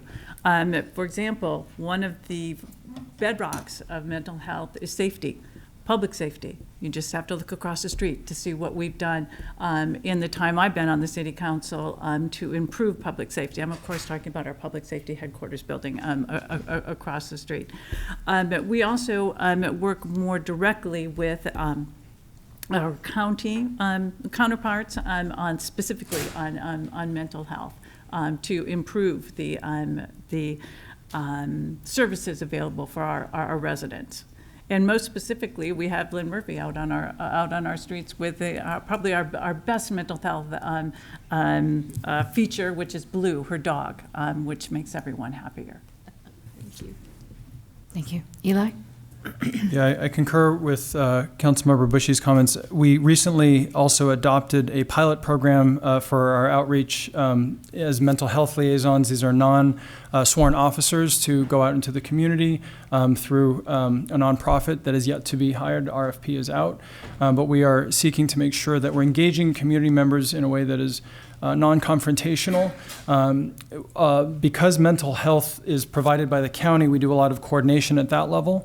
I'll also make a comment that I think Lanterman Petra's short, which was implemented in 1972, has been severely detrimental to the entire state's ability. This removed the ability to commit from psychologists to judiciary bodies, which has been very, very difficult for the local communities to handle that. So I would say this is a problem that we are working on both regionally and statewide to make sure that we can better handle mental health support services. Thank you. Thank you. Jonathan? Thank you. The one person I think of in terms of the city and mental health is Lynn Murphy, who's been working for a number of years on doing outreach to folks in the homeless community. That is the community that is most well known as having the most issues, visible issues, should we say, with mental health. And through a program that the city, I helped actually start a number of years ago through the Thursday Morning Group, which we evolved into something called the HOT Team. We have focused on the most vulnerable people of our community, and the city and the county have worked together very well to get more than 500 people housed, and so I'm happy that effort has been very successful. Thank you. Thank you. Thank you. We'll start with Eli with this question. What actions have you personally taken to fully understand the fiscal stability, to understand about the fiscal stability of your city's budget? Thank you for the question. When we annually and semi-annually receive our reports from now Director Haid, she provides a very thorough report, and in the background we have the opportunity to meet to ask direct questions, understand where revenues are coming from, where they're going. Public finance is one of the more challenging topics in terms of where money comes from and where it goes. It is very complicated. I rely upon staff by and large because of the level of expertise that's required. Through the course of the conversations, understanding the stability of where we are, not just this year and next year, but 10 and 20 years out. We do have models that help to look at different factors that let us talk about if certain events like every 7 or 8 years we have a recession, what does that do to the city as far as sales tax impact. So I do have a strong degree of confidence in the city's staff in this, and I have the opportunity to check regularly. Thank you. Jonathan? No, Jonathan's next. Okay. Jonathan? Jonathan's always third. Okay. So Mary Beth. I'm happy to go next, and I will start with when I was sworn in 2013. Elected to this office for the first time, I met with the then finance director, who explained to me that basically our finances ebb and flow based on sales tax, and yet we need to provide essential services. My response: that's just irresponsible. How can we have variable revenue and essential services that we need to provide? We have worked diligently over those years, building on things that had been done before, to provide stability with an unstable source of revenue. It's extremely difficult. We focus on reserves. I'm very proud to say we have our reserves up to the level that we want. The aforementioned Director Haid thinks maybe we should raise them a little bit more. That will be hard for us to do, but that's how we address the issues that are caused by the fluctuating revenues from sales tax. Jonathan? Thank you.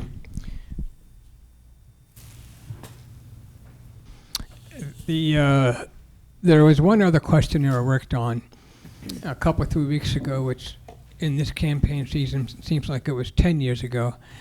But I had to spend a lot of time looking at what the budget for San Rafael. And so the question is, what have I taken to fully understand the fiscal stability of the city's budget was to pour over that and to find out that we have a number of measures that are helping that we voted on that need to be keep getting voted up again so that we can support what the city needs. I will say that we do need more income because our firefighters are having a rough time being recruited and retained, and they're having to work on overtime. And we need more resources because they are the ones who address us on the first responders in terms of medical issues. Most firefighters go out on 80% of medical calls. We really need to support them because that is the bedrock of our community. Thank you. Okay, so Eli, I guess. Okay, it's a combination of what I was going to ask in the first place, and then one of the audience members also brought up the topic. How is San Rafael addressing the homeless situation? What can they do better? How could San Rafael allow a homeless encampment under a freeway?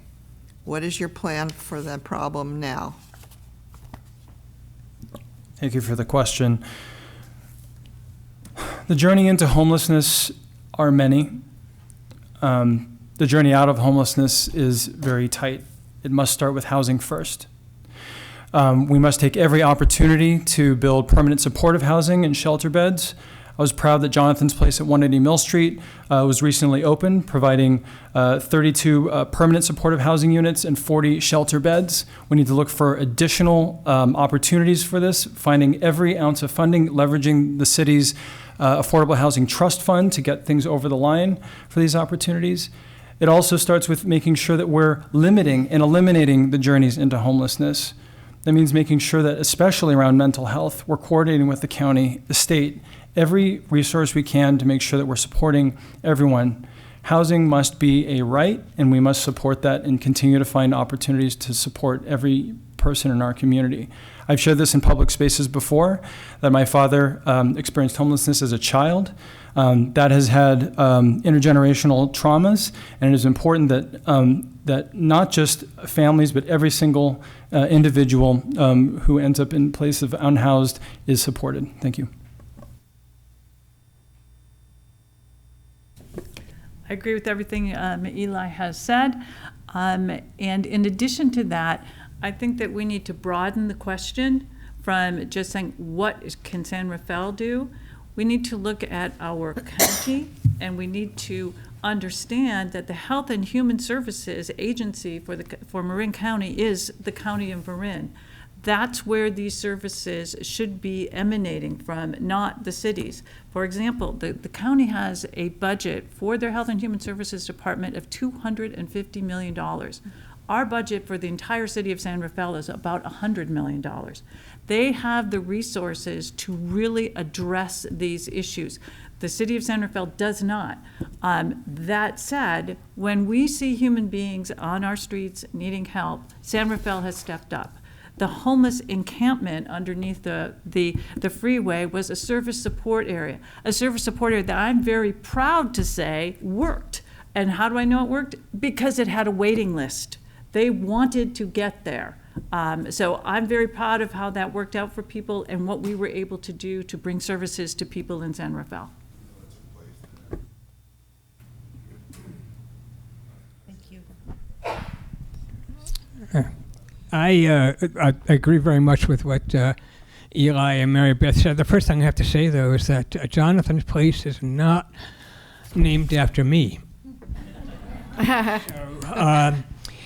But when you mentioned housing first, when Eli mentioned housing first, the one word with that is wraparound housing. The folks who go into housing need support. And that's the kind of housing that will help the homeless people the most.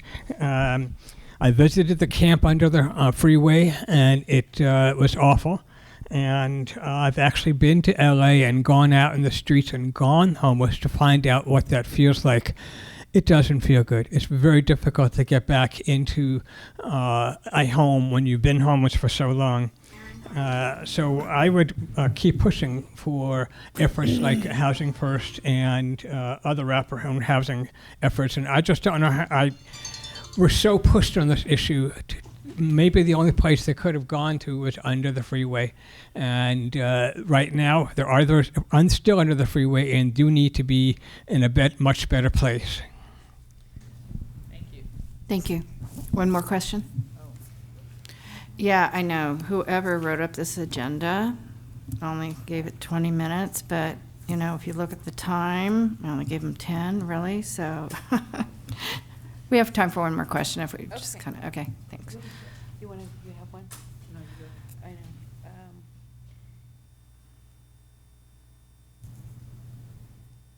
know.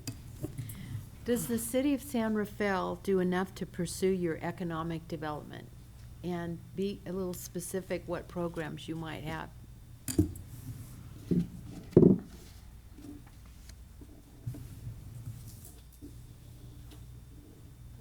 Mary Beth, go ahead. Start? Yes, why not? Do we do enough? Probably not. I'd like to see more. We've had some really exciting developments under our now former economic development director. Our entire cannabis program, bringing cannabis businesses in a responsible way to San Rafael, taxing them, and enjoying those revenues. I think that has been a successful program. We hope that there will be more successes. We have been working with our business improvement district in downtown. Again, we need more. And I'm very proud of what we did during the pandemic for our businesses, going the extra mile. That's what our staff here at San Rafael called it, to get the permits that they needed to make changes, to bring our restaurants out in the streets to safely continue their businesses. That's what we did to address those issues. And that type of economic development under those circumstances shows the resilience that our staff has and the commitment that we have. There still remain challenges, and we need to keep stepping up and keeping our businesses thriving. Thank you. Eli? Thank you for the question. We can always do more. In District 2, downtown and West End Village are in District 2. Beautification is something that must be focused on. At this moment, there are 30 storefronts that are empty. The city can and should create more robust engagement with the storefront owners to make sure that we're attracting new business and new brands into the ecosystem here. And then also encourage continued development of mixed-use residential downtown, create a much more bustling, pedestrian-friendly, bike-friendly facilities in order so folks that can actually enjoy the downtown more than today. So yes, we can always do more. Thank you. Jonathan, did you get that? Thank you. Do we enough? And I guess we'd have to wonder, as Mary Beth said, implied, which is, what is enough? What is enough? It's quite complex when you're. We need businesses so they can sell products and services in order to get bring in sales tax, which supports the city. But there's one idea that I've been thinking about for ages, ever since I was on the BID about 6 or 7 years ago, and that is, let's close down 4th Street. Every other city that I know about, San Mateo, Sonoma, Healdsburg, Windsor, they have streets around the square. We do not. It's not a very walkable place, and it's not very much fun sitting out there on the street when you have a bus and big trucks go by. I suggest that we close down 4th Street a lot more. That would be bringing people, would make it walkable and bikeable, and I think that we'd be able to attract more businesses that would want to be here because people would want to come down and shop there. Thank you. Thank you very much, candidates, for joining us, and good luck with your campaigns. Thank you.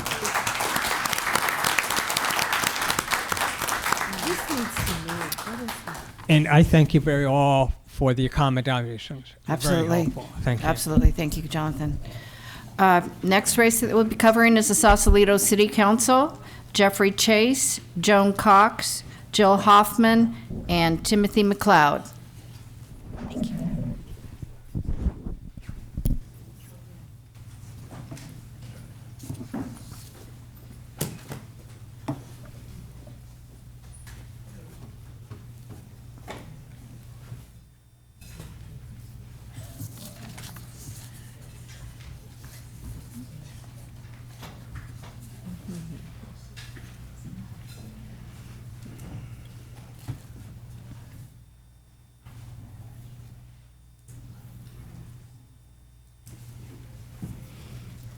Remember to go ahead and turn your speaker on with the button at the bottom, but do not touch the stem, okay? Thank you. Just talk right into it. Okay. Jeffrey, would you like to start with an introduction? Yes. Thank you to the Women's Political Action Committee and to my fellow candidates in Sausalito for this opportunity. It's been a long time coming. I'm an anchor out off of the shores of Sausalito, California. So to establish residency here took a federal court ruling. But I'm happy that it happened, and that's my base, is the 40 or so people who are left on their boats, living a low-impact, green lifestyle, a traditional one that existed before the houses and the apartments and the shops and the restaurants were here. So thank you for this opportunity, and I'm looking forward to the questions. Thank you. Joan? Thank you. Good evening, everyone. It's so great to see so many of you again. I'm privileged to have received your endorsement in the past, and I hope to receive it again this evening. I've served in public service in Sausalito for 12 years as a planning commissioner, a city council member, and mayor. I'm running for city council because I'd like to continue some of the good work that we've started and to bring the leadership that we need to address things in the middle of Sausalito's financial deficit, including creating a sensible housing plan that includes our workers and our seniors, maintaining basic services as we solve our financial deficit, ensuring public safety, and preventing fire damage by undergrounding our electrical wires, adapting and mitigating sea level rise. As a seasoned council member and municipal lawyer, I have the leadership and the experience to address our challenges and create Sausalito's best future, and I would appreciate your endorsement. Thank you. Thank you. Jill? Good evening. My name is Jill Hoffman. Your mic's not on. Good evening. My name is Jill Hoffman. I've lived in Sausalito for 22 years. I raised my son there. My husband and I still live there. We're sailors, and we love being as close as we are to the water in Sausalito. I am a proud member of the Marin Women's Political Action Committee, and I'm honored to seek your endorsement today based on my track record of fighting for equal rights and opportunities for women throughout my career as a civil litigator and as an elected official and as a member of the United States Navy JAG Corps. This is what I do. Fighting for justice is what I do every day when I walk in the door, no matter what room I'm going into. I'm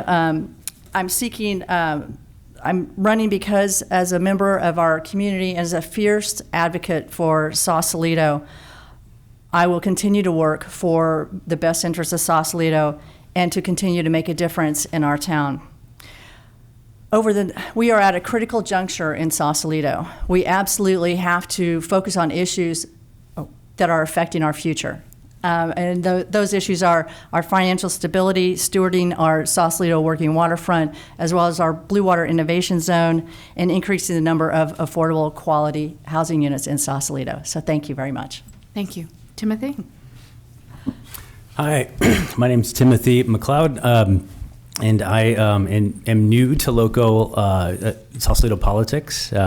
So this is exciting. I grew up in Michigan as well, not on a farm, but I moved to Sausalito about 6 years ago. A deep love for the town and its people. And I bring with me about 20 years of experience in tech, in software at Adobe, Dolby, large brands, and startups. And I think more importantly, I bring experience managing significant budgets, marketing budgets, 100 million plus. And so I think that's part of where I see an opportunity is to help Sausalito properly manage spending and difficult circumstances for all of the towns in Marin.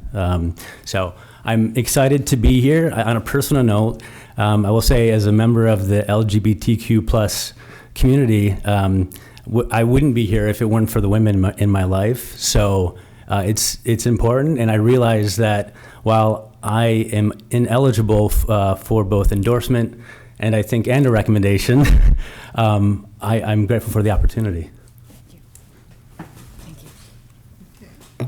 right, thank you. So we'll start with Jeffrey. Here's the question. How do you think your town can help address the pressing need for affordable housing for seniors?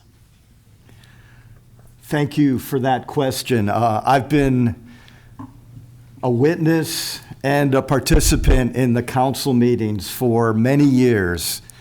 And the number of times that housing has been on the agenda, the amount of hours that it's been talked about, versus the actual number of units that have been built. There is a senior housing unit across from the library, and there is one more, and there has been no other housing built in the entire time I've been there, but there have been hundreds of thousands of dollars spent on consultants to give them the answer that it seems the council wanted to hear, that no housing will be built.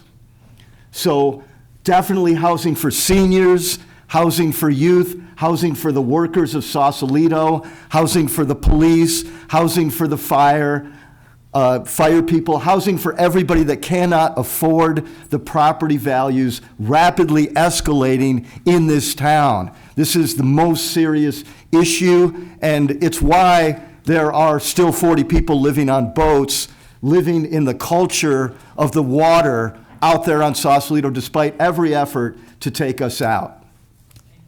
Thank you. Joan? Thank you for the question.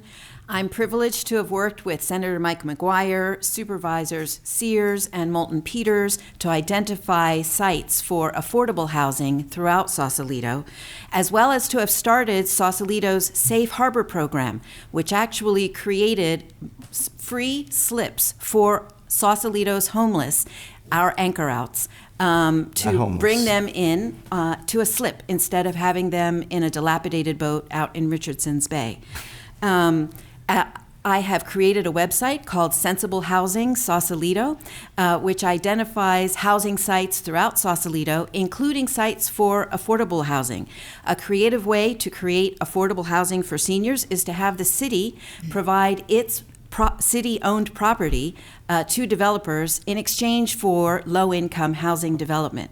We can use our corporation yard, our bus barn at MLK, and other city sites throughout town to create more affordable housing for our seniors. And I look forward to continuing to work on this important project. Thanks. Thank you. Jill? Thank you. Well, I just want to say that there has been building in Sausalito in the last years that I've been on the city council in Sausalito, and I think anybody who's been watching Sausalito or looking around Sausalito, you know that. We've met our RENA numbers from the last RENA cycle. We met those early on. We met them across all income levels. And so we are adding affordable housing stock and all housing stock across the income levels into Sausalito.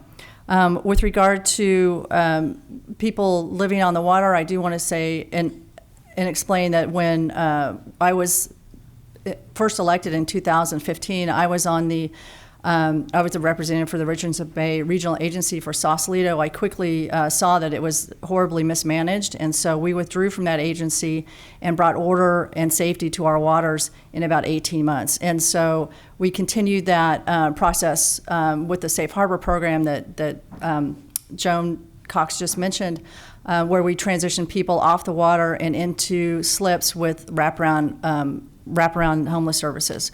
And so I'm very proud of that record in Sausalito and the innovative ideas and ways that we've approached these decades-old problems and actually help people in the most elemental ways. Thank you. Timothy? Yeah, so I'm encouraged by talking with folks, stakeholders, developers, community leaders. There are a couple plans that have been in consideration or been being built. One of them is the Marin Fair Share Plan. And this is a plan that does allocate a percentage of the housing for seniors. There's another a developer within the city who's actively building or considering building senior housing as well. And so I think with the question itself on senior housing, there does seem to be, at least on the surface, some momentum on identifying housing for seniors specifically. So that's encouraging. I think everybody is faced with a housing element. It's obviously divisive. It's tough, and I think some of the most vulnerable citizens do deserve a fair shot. Thank you. Okay.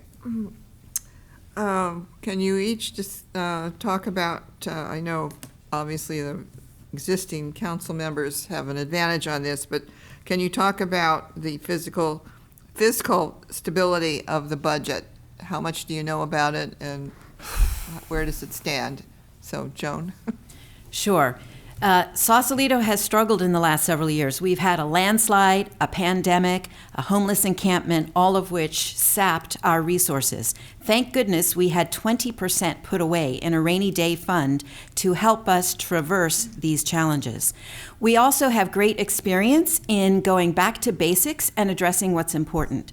We did that in 2008, and we're prepared to do it again now. We have reorganized our organizing principles and our priorities to ensure that we address infrastructure needs, stable staff, and the more pressing needs for Sausalito as we traverse challenging times. We are right now in a budget deficit, but we already have a plan to bring ourselves out of it. Fortunately, back in 2018, as mayor, I revamped our savings plan to ensure that for pension reform, so that as pension costs escalate over the next several years, we actually already put a bunch of money aside into a savings account to ensure that we're not at a disadvantage during these challenging times. Thanks. Jill? Yep, thank you. Well, yes, our fiscal, I am deeply aware of our fiscal situation in Sausalito. Unfortunately, we're in a fiscal deficit. We are, that's a long time coming. So the stress on our budget started about 12 years ago of decisions that were made before I was on the council, before Councilmember Cox was on the council, that now are coming due. So we're in a structural deficit. We've been deficit spending for the last 3 years. We're probably going to have to deficit spend for another 3 years to dig our way out of this. This became very clear after when I was mayor in 2021, and we had a new city manager come in. And the first thing I said to our interim city manager was, "Tell me what's going on in our finance department. I don't understand these reports that we're getting." And so we hired we reinstated our finance director position. It had been eliminated in 2018. I was the only council member that was a no vote on that. And so for the next 3 years, we have a plan to build our way out of the structural deficit, and I'm happy to share that information with anybody who would care to send me an email. You can find me on my website at Jill Hoffman, jillforsausalito.com. Thanks. Thank you. Timothy?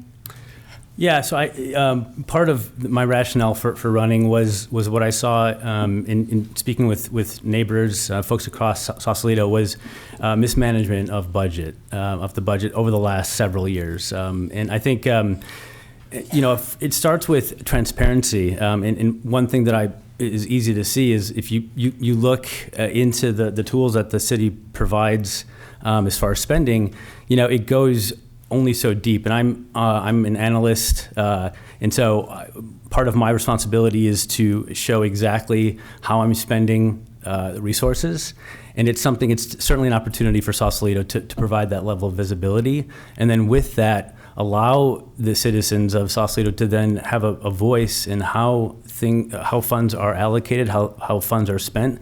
We have a staffing issue right now. There have been key staff that have left, and I think part of it could be because there are not resources to either retain them or to support them. So it's absolutely, I think, severe for Sausalito. Thank you. Jeffrey? Thank you very much. I'm a minimalist. I lived off of 50 cents a day for quite a long time, and the only way I could have done that is because of my fellow poor people, the fellow anchor outs. The amount of money that the homeless issue is causing is now up to $2 million. $1.5 million was spent on lawyers, on a group called Urban Alchemy, who were prison inmates who had been released, most of them for murder. And At the end, there was a settlement. $18,000 was given to 30 people. Because I lived off of 50 cents, I guess I'm not on the $18,000 list, and I'm happy for that. That Sausalito now has a tax increase on the ballot, sales tax, because in part of how much it costs for the houselessness issue. This goes with the housing issue. This goes with the hiring of consultants for hundreds of thousands of dollars. All of that can stop and stop now. Next question. I think are we Jill? I think so. Are Jill? you going this way? Yeah. Jill, yes. Okay, Then all right. yes. Hi, good to see you all.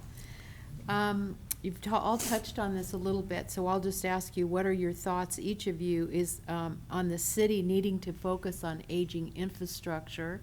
Do you have any priorities, and how do you, with this deficit you've already talked about, how are you going to manage that? What are your plans?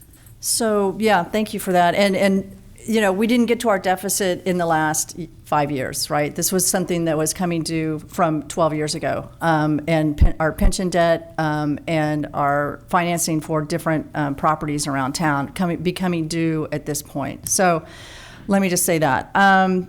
With regard to our aging infrastructure, we have a plan in Sausalito for for street repairs, right? So we have an assessment by Marin County agency that gives us an assessment for our roads. So every year, or every time we get that assessment, that's how we prioritize how we do our streets. With regard to our sewers, we have a separate sewer system that's on about a 60-year capital improvement plan. We pay for capital improvements out of our Measure O funds, and we segregate those for capital improvements, and that's why we're asking for an increase in Measure O so that we can have more money to funnel toward our infrastructure. Thank you. Thank you. Measure O, which is now Measure L. It'll be Measure L on our ballot this year. Thank you. Sure. Timothy? Yeah, I actually should first also just start off by saying that I am not envious of the work it requires to manage, a very small budget for a city, and so I don't want to discount the work of that has been done. I think where I could potentially help is in a couple ways. In relative to infrastructure, I think focusing spending on priority items like infrastructure, roads, sidewalks that are in disrepair. Instead of, I think over the last several months to a year, there've been purchases of real estate. There may be long-term advantages to those purchases. I believe what we're faced with is there are short-term shortcomings in the infrastructure that should be addressed immediately instead of additional purchases of real estate, buildings, et cetera. Thank you. Jeffrey? Thank you. And I guess, Timothy, we're going for a recommendation, not an endorsement, as men here. So as far as aging infrastructure, I'll start with an answer to Joan when she mentioned dilapidated boats, and I think it sounded like she was speaking about all of the boats out there. That is absolutely not true, that if she wants to visit my boat, it's a 26-foot sloop, that it's fairly Bristol. As far as the infrastructure goes, right now we have, because of the houselessness issue, we have fences around South Dunphy Park and the tennis courts and the parking lot adjacent to them that we immediately need to refurbish those areas for the people and not leave them as a demonstration against the houseless that were there protesting for so long and so valiantly and so strongly. I'm very proud of them and us. Thank you. Joan? Thank you. Sausalito suffers from the same malady as many towns throughout California, deferred maintenance. Sausalito has undertaken a plan to address deferred maintenance on a number of fronts. Street repairs, we use Measure A funding as well as other grant funding, and it's part of our capital improvement plan every year, and we have a plan for prioritizing which streets are most in need of repair. As Councilmember Hoffman mentioned, we have a long-range capital improvement plan for our sewers. Prop 218 provides us an opportunity to also repair our storm drains. It allows us to pass along that expense over a long-range time. Measure O, I support the renewal of Measure O, which is now Measure L, is used only on infrastructure. It is not used on homelessness or other city issues such as pensions. And I support sewer consolidation, whereby we will consolidate with Sausalito Marin City Sanitary District and let the experts do the work to maintain our collection system in Sausalito. Thank you. Thank you. One more question? Oh. Sure. We had, yeah, that was because of my mistake on the agenda. Sorry. Okay. Okay. Thank you. Does that make sense? Are you favoring to sell open space to create housing? Timothy? I would say the definition of open space.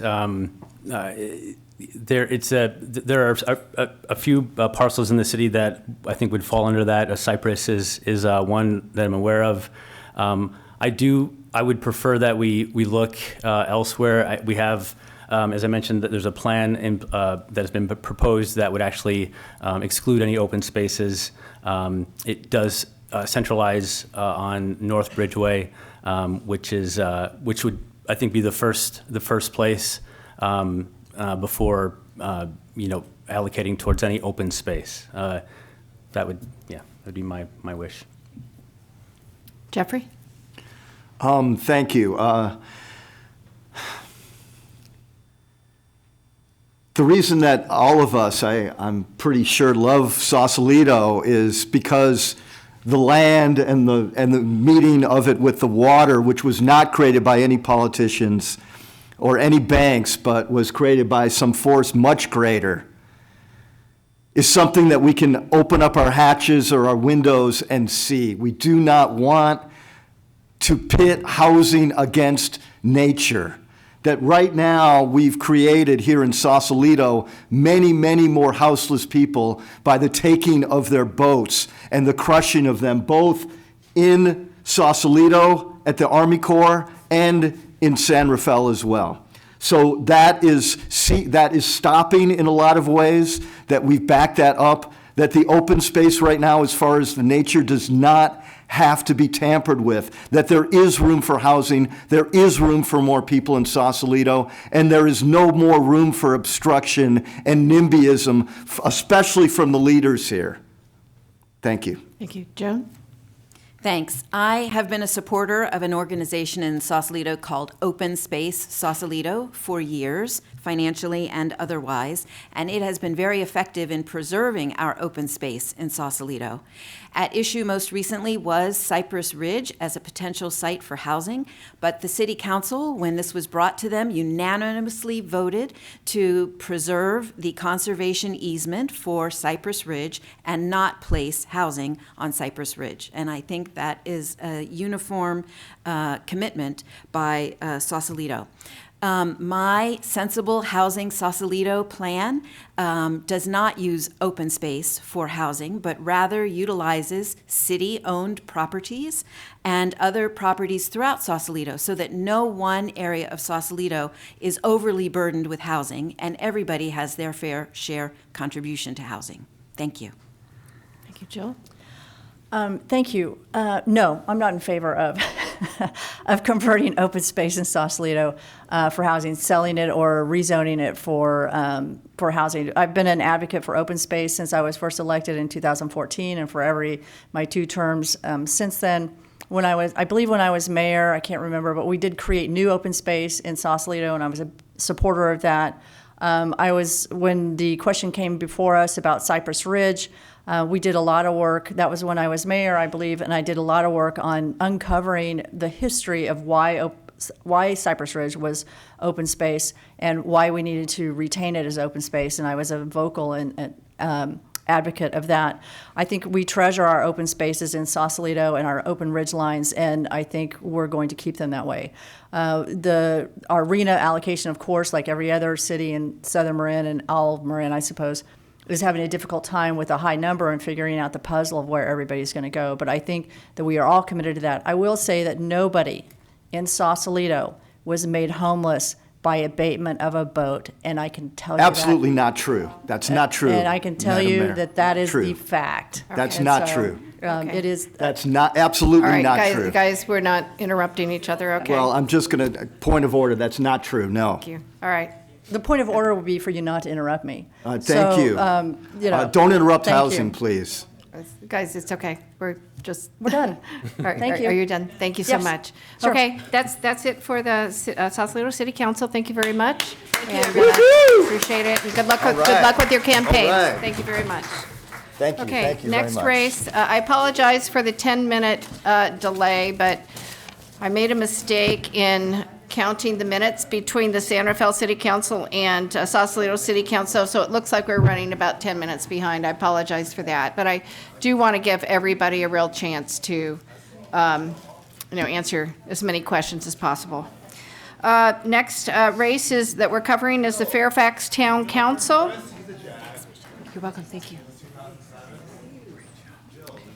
So that's Lizelle Blash, Stephanie Hellman, Lynette Shaw, and Cindy Swift.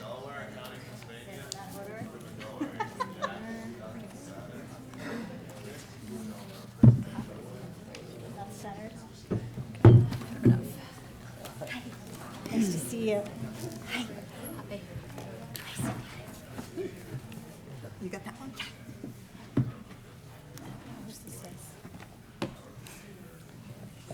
Lizelle? Are you Lizelle? I'm Lynette. Lynette. Lizelle. Okay, I'm Lizelle. Lynette, Lizelle, Stephanie, and Cindy. Yes. Lynette, Lizelle. Okay, thank you. Okay, Lizelle, Lynette, would you like to give us a little introduction about yourself? My name's Lynette Shaw. I invented the licensed cannabis dispensary in 1997 and fought the federal government for 19 years as the test case for the entire industry in the nation and prevailed. I also founded the Black Point Forest Rescue Project and sculpted the development out there to a much more environmentally friendly, and we saved a third of the forest in that development. When one of the seats came open here at the town council, I was asked by several members of the community to run because I have a long history of leadership in the community. I've been a member of the County of Marin Alcohol and Drug Advisory Board, the Mental Health Board, the AIDS Commission. I was appointed to be law enforcement for the Community Services Program for 15 years. I've worked with many sides of many questions, and I think that I would like to lead the town in a better direction that would be satisfactory for everyone. Thank you. Lizelle? Hi, so I'm Lisa Blash. I'm running for Fairfax Town Council. I'm a social science researcher with about 25 plus years of experience with applied public sector research. I have a degree in public administration. I don't profess to know all the answers, but I feel like I have the background and connections to find best practices and evidence-driven solutions for our town. So I'm running for town council because I want to be part of a positive solutions-driven team that can address the challenges and opportunities that face us in the coming years. These include the impacts of climate change, an affordable housing crisis, state mandates to build more housing, and the introduction of new funding opportunities that may help us enhance our infrastructure and improve our town's livability for everyone. Barney Frank once said, "Government is simply the name we give to the things we choose to do together." I am deeply invested in creating collaborative relationships, soliciting diverse perspectives, and drawing more people into the political process. Fairfax is a special place. I want to ensure we can pass our special community and the special world in which it resides to future generations. Thank you. Stephanie? Good evening. I'm Stephanie Hellman, and I'm delighted to be here this evening, joined by my fellow candidates. I grew up here in Marin County, as did my husband, who I've been married to for 26 years. We're raising our 3 children here. I have a deep love for Marin and for the town of Fairfax, and I believe there's more we can do to protect our environment, protect the safety of our community members, including those who are financially vulnerable. I now know, after being elected in 2019, how effective and transferable my executive management experience is in serving public office. Time and again, I have proven I listen, I act, and deliver on the needs of the community. In the past 3 years, I've taken an all-in approach. I do the work of listening, I make myself accessible, and I take the time to research topics and take the time to educate the community and dispel false narratives with facts. I build relationships and I roll up my sleeves on solutions. I try to consider equity in everything, whether it's social, economic, or racial. I'm driven to create policy and programs that are fair and inclusive. I've established credibility in the community as a trusted leader who listens, responds, and has the skills to take effective action. There's so much I enjoy about this meaningful work, and I hope you will consider my endorsement and look forward to tonight's session. Thank you. Cindy? Good evening. I grew up in San Francisco, excuse me, and I come from a working class family. I'm the first generation to attend college. My career has been with the federal government, where I retired as a lead IT program manager for the Army Corps of Engineers, where I manage Corps-wide IT programs and projects. I'm currently the vice chair of the Fairfax Planning Commission and serve on the Measure F Oversight Committee. I'm also on the County CERT Steering Committee and the board of Fairfax First Firewise Neighborhood. I'm running to maintain our small town for all of Fairfax, and with a focus on public safety and improving our disaster preparedness and resilience. And that includes improving our infrastructure, preserving our open spaces and environment, affordable and compatible housing, and improving our community engagement, which is so critical these days in Fairfax. Thank you. Thank you.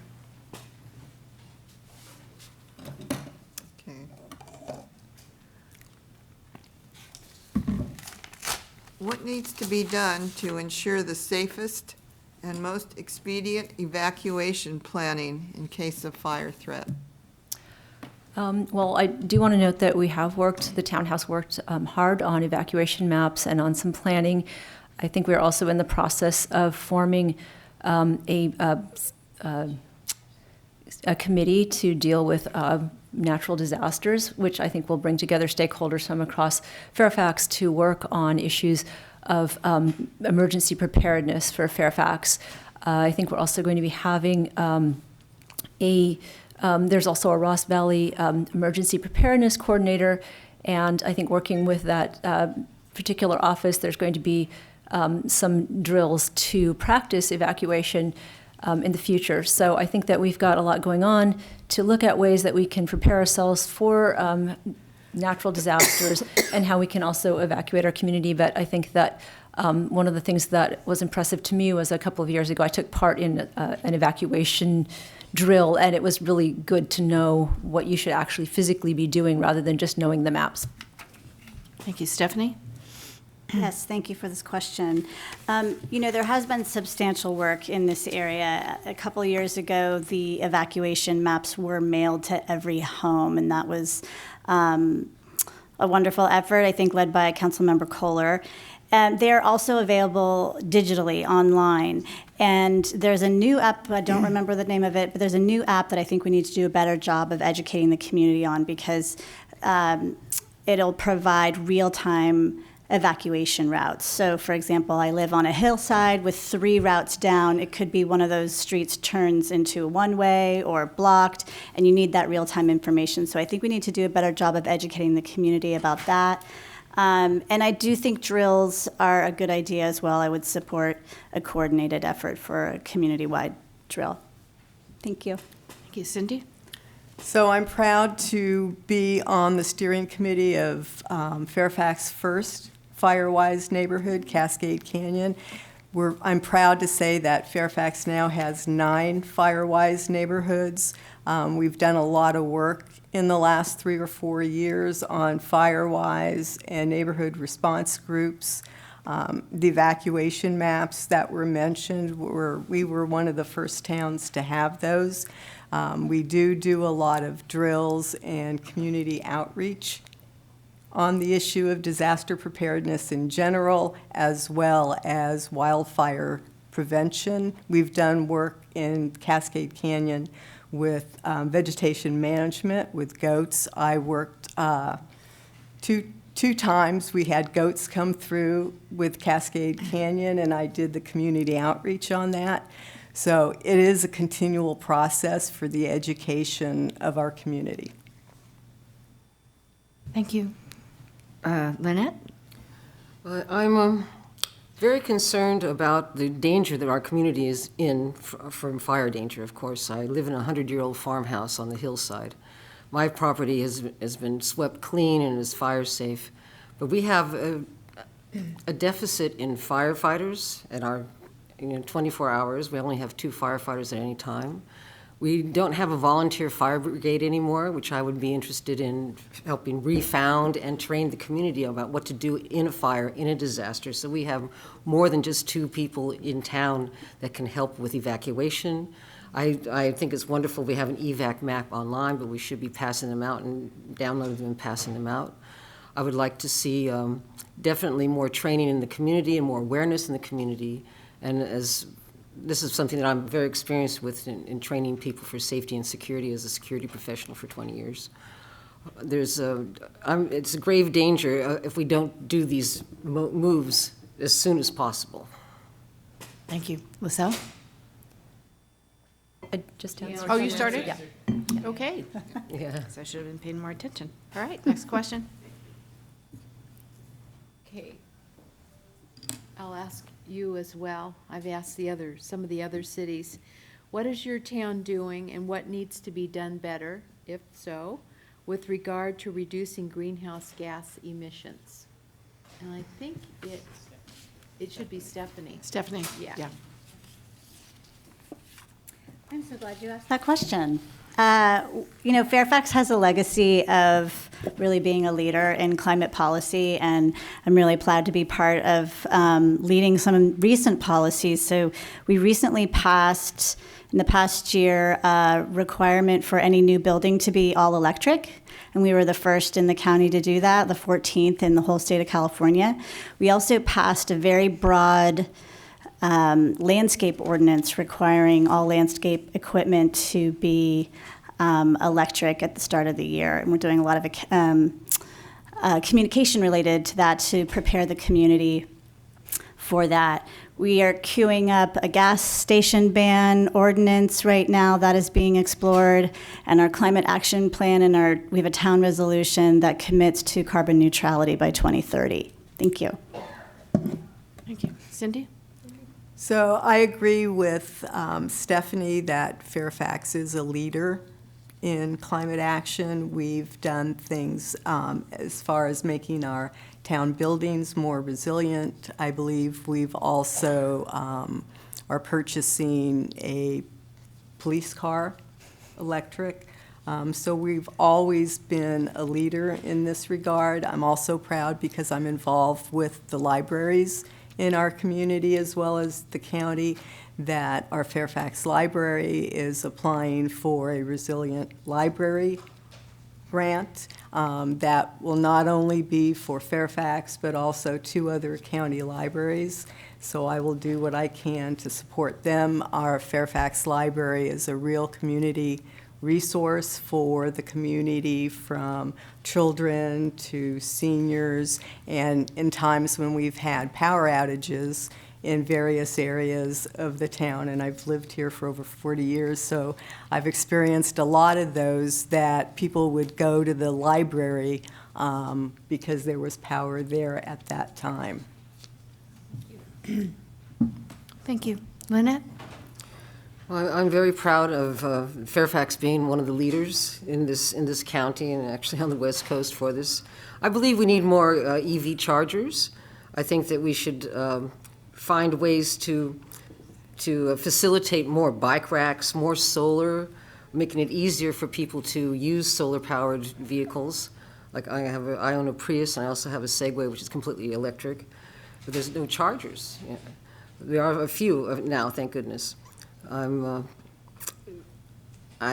actively discourage excessive use of gas-powered vehicles, which are very polluting, and I hope to see this move forward with the town, and I'm very proud that the town has been a leader in this.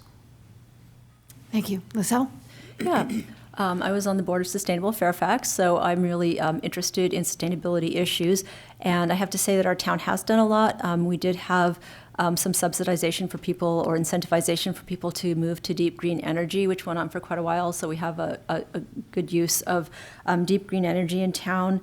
I also wanted to note that we have done a lot of work around sustainable transportation. Basically, we work with Safe Routes to Schools to cut traffic and greenhouse gas emissions by getting children to school via active transportation and public transit.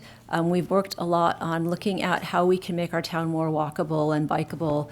I think part of that might be really improving some of our sidewalks and bike lanes to make it easier and safer for people to get around. I also think that situating housing properly will help cut greenhouse gas emissions by putting people closer to service, transit, and jobs. And a lot of our workers have to commute from out of town to work in Fairfax. So I think that having housing for them in centrally located areas of town might also help in that respect. Thank you. All right, thank you. We'll start, this question starts with Cindy. Cindy, how would you promote and connect underserved populations and BIPOC people to services in Fairfax?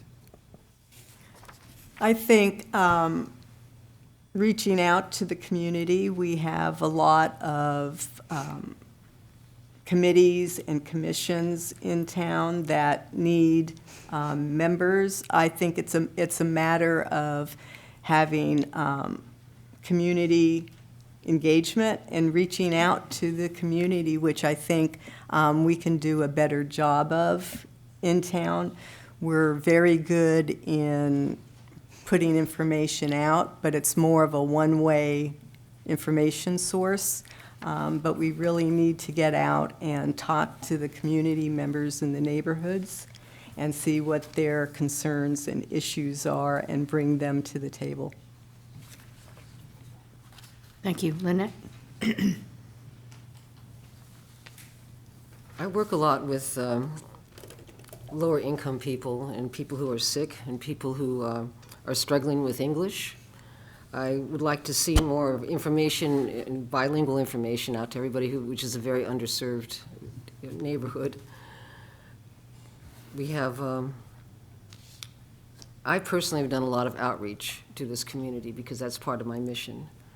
And I know that the issues are real, and sometimes I am at loss to what to do. And that's why one of the reasons that I'm running, because I know there's more resources available. I know that we can do a better plan. We can recruit more volunteers for outreach. We need to find out and identify what is wrong and try to fix that. And that may take more than the English language to do that. Thank you. Lizelle? Yeah, I served on the town's Racial Equity and Social Justice Committee, so I think we learned a lot from that experiment about the experiences of people of color in town and the need for more education and action around racial equity. So that sort of helps set the agenda for further staff-initiated research on how the town could enhance diversity, equity, and inclusion. Those efforts include a number of things, including affirmatively furthering fair housing as part of the housing element process to address patterns of housing segregation. We're also reviewing town contracting and hiring and other policies, or it's suggested that we do so to try to ensure that Fairfax is addressing any inadvertent and systemic racism in policy and practice. But I think we really need to be exploring ways to incorporate and amplify the voices of Fairfax's essential workers, small business owners, and renters, many of whom are people of color. We really need to take the proactive steps that have been suggested in our analyst report, but we also need to center equity impact in every policy that we consider. And I do think the policy of reaching out to people in the community where they are is probably the best strategy, because people aren't going to come to us. We need to go out in the community and actually talk to people. And we've done some of that with listening sessions. Thank you. Stephanie? Thank you. Yeah, I think inclusivity is critical here. So we can come up with policies that we think are meaningful and impactful, but it's really important to have the communities of color at the table with these solutions.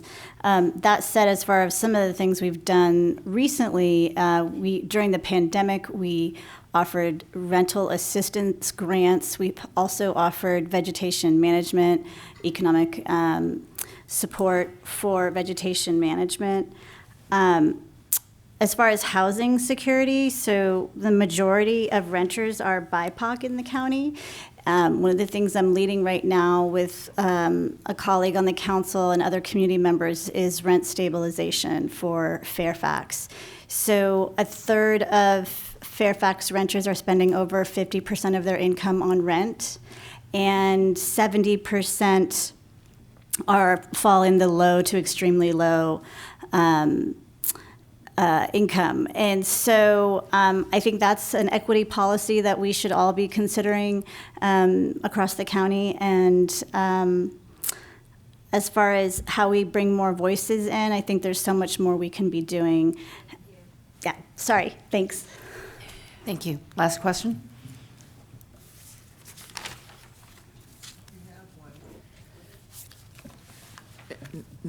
Everybody's answers have been so in depth that they've addressed most of our questions. Maybe we'll find something. You got one? We have some crib sheets too. So what steps would you like to see happen in Fairfax to increase transparency of the council? Thank you. Lynette? Well, that's a very interesting question, because that's one of the reasons that I'm running, is that I would like to know, for example, we voted for Measure K to improve our streets and sidewalks, and the first round of funding we did. And now we seem to have a lot of problems with our sidewalks and our streets, and the public works people seem to be a little underfunded, or we need more people in our public works to make things work better for our town. We need to look into what what we are doing that's effective, and what we are doing that is not effective, and what is fiscally appropriate, and where we're wasting money, and where we should be putting that money into the right, to make progress, to make our people safe, to make our people housed. And there has been it's been nebulous and hard to understand. And I'm good at understanding these things. I'm good at solving problems. So I'm looking forward, if I do win the seat, to be able to make this a transparent situation. Well, I think one of the things that helped me a lot was when we instituted a town newsletter, because it really helped people understand what was going on and sort of like a consistent basis. Before that, I think it was a little bit more difficult to figure out what was going on unless you went to town council meetings. I do have to say that the introduction of Zoom meetings has made for greater participation and a greater ease of participation, and I hope that there's a way, as somebody said earlier, to continue that. I do think that some of the work that some of the council members have done in terms of posting on Nextdoor and other online forums has helped people also get a better idea of what's actually going on, because I think, as somebody mentioned up here, we sometimes have false narratives. Things get a little like spun in a funny direction, and so I think it's really good to be able to set that right. I do think that I would like to see more ways to reach out to the public that really brings people in rather than just having public comment and open time. I'm very fond of the idea of walk audits and other ways of sort of experiential learning and talking about the issues that impact our town, and would love to see more creative ways to reach out to people where they're at. Thank you. Stephanie? Yeah, thank you for this question. One of the values I think I bring to the council is that I didn't sit on commissions or public boards. I came from the private sector. And so if you asked me 4 years ago what the housing element was, I would tell you I have no idea. And so I am able to, and thank you, Lisa, for mentioning the next door. I've taken great pains to summarize what the council is doing in layman's terms on next door, providing links and trying to demystify what we're doing.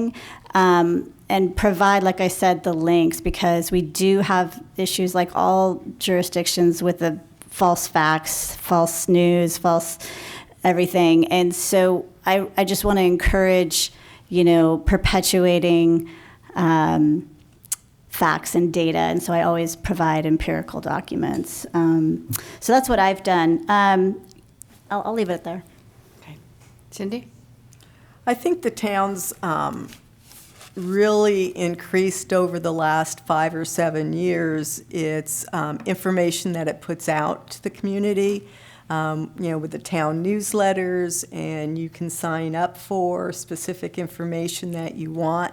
And I think that's great as far as the one-way information that goes out from the town. But I do think, going back to the community engagement, that we aren't doing a great job with stakeholder engagement. And I think more, like Lisa said, going out to the community and meeting people where they are and having discussions with them will also help with the transparency.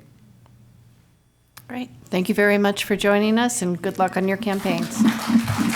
Really impressed with as many very qualified women running for this race. Thank you.